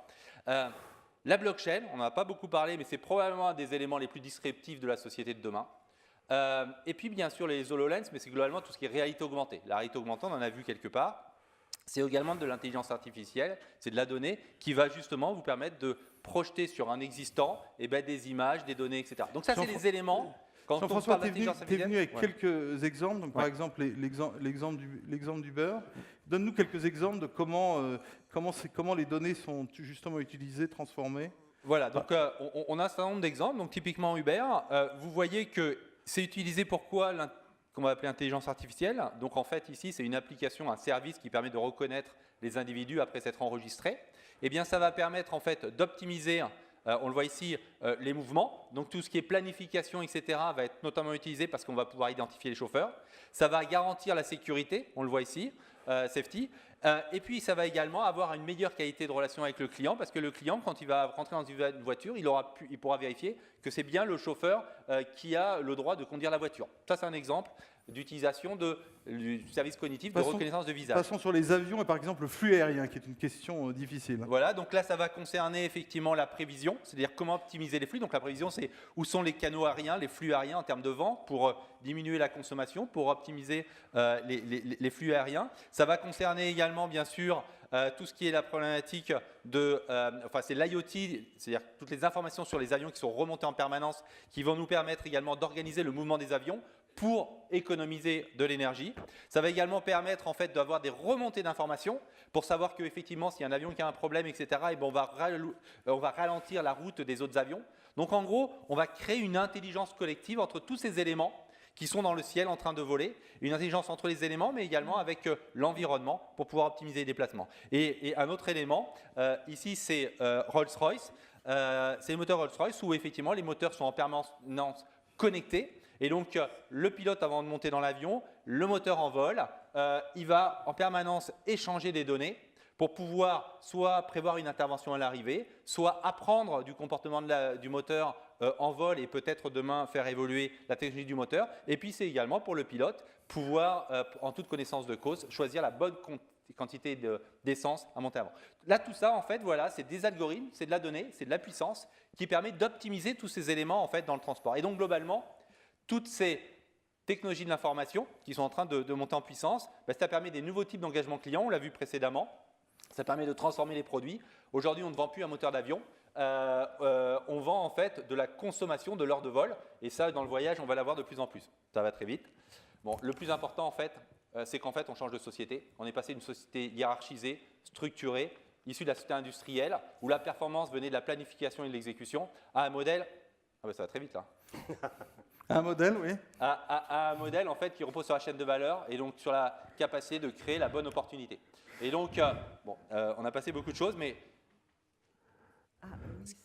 aujourd'hui, en fait, toutes ces technologies visent à tuer le hasard. Or, probablement, dans le voyage, c'est le hasard qui crée le plus d'émotions. Et donc ça, c'est le grand défi en fait de chacun d'entre vous. Quand vous êtes en fait un entrepreneur, c'est la prise de risque. Tous ces systèmes, ils sont là pour casser le risque, en fait. Dans une relation, il y a 3 éléments. Un élément transactionnel, on fait une action. Il y a un élément informationnel, je vous communique une information. Et il y a un élément émotionnel. La transaction et l'information, ok, le digital, il sait parfaitement le faire. L'émotionnel, ça, c'est encore difficile. Merci beaucoup. Merci infiniment, Jean-François. Merci. Malheureusement, pris par le temps. On se reverra. Merci beaucoup. Éric. Et donc, Éric Vidalinck, donc, je te laisse te présenter. J'ai tenu à ce que tu viennes parce que tu es dans le concept.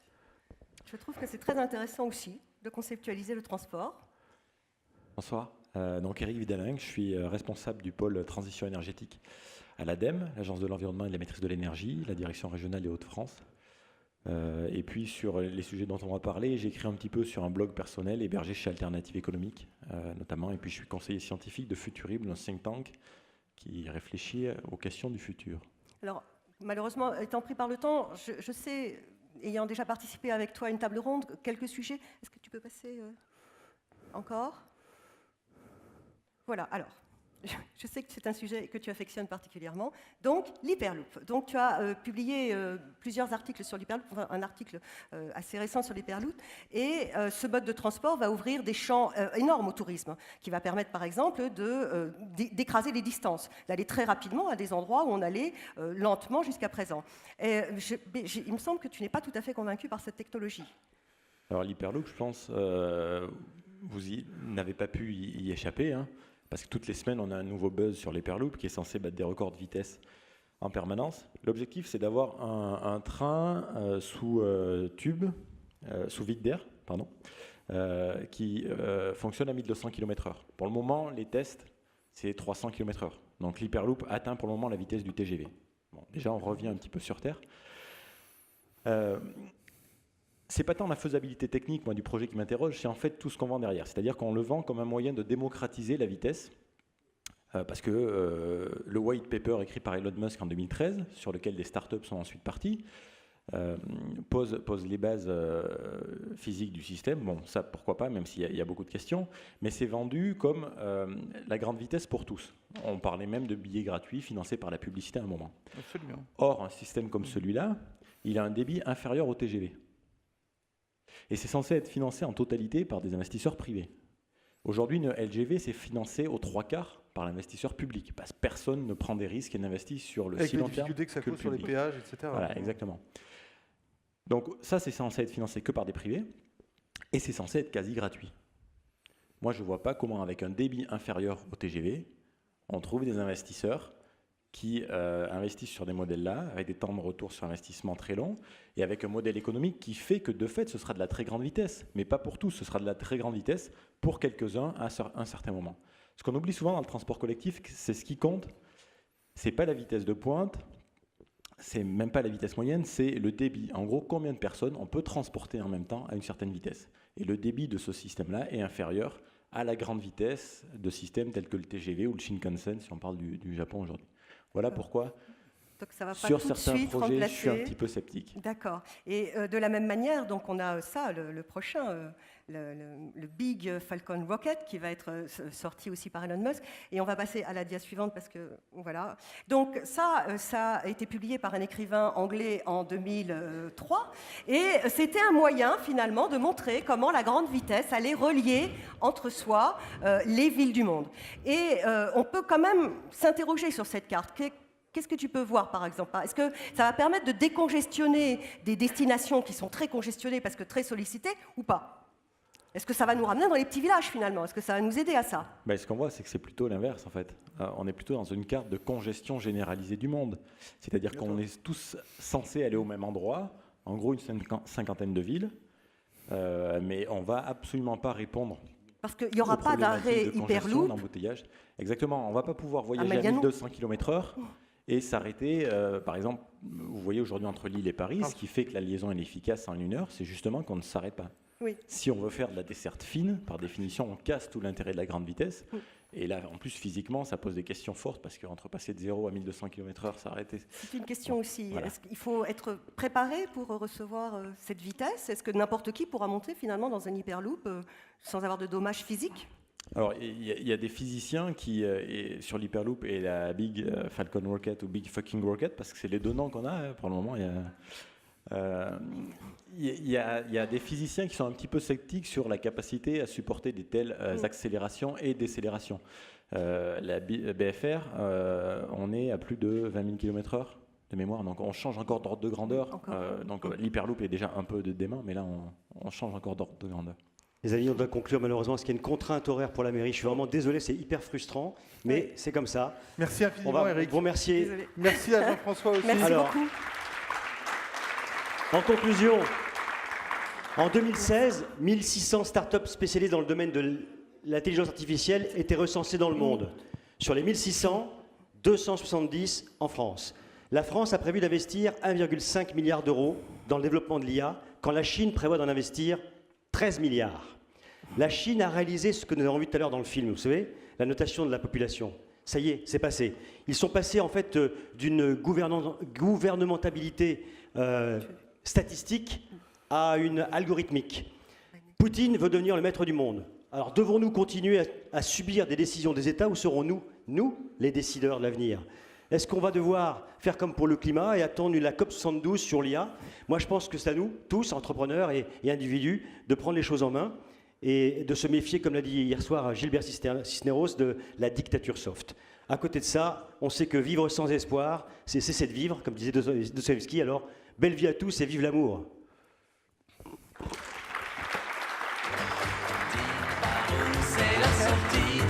C'est pour toi. C'est l'amour. Spécial d'univers.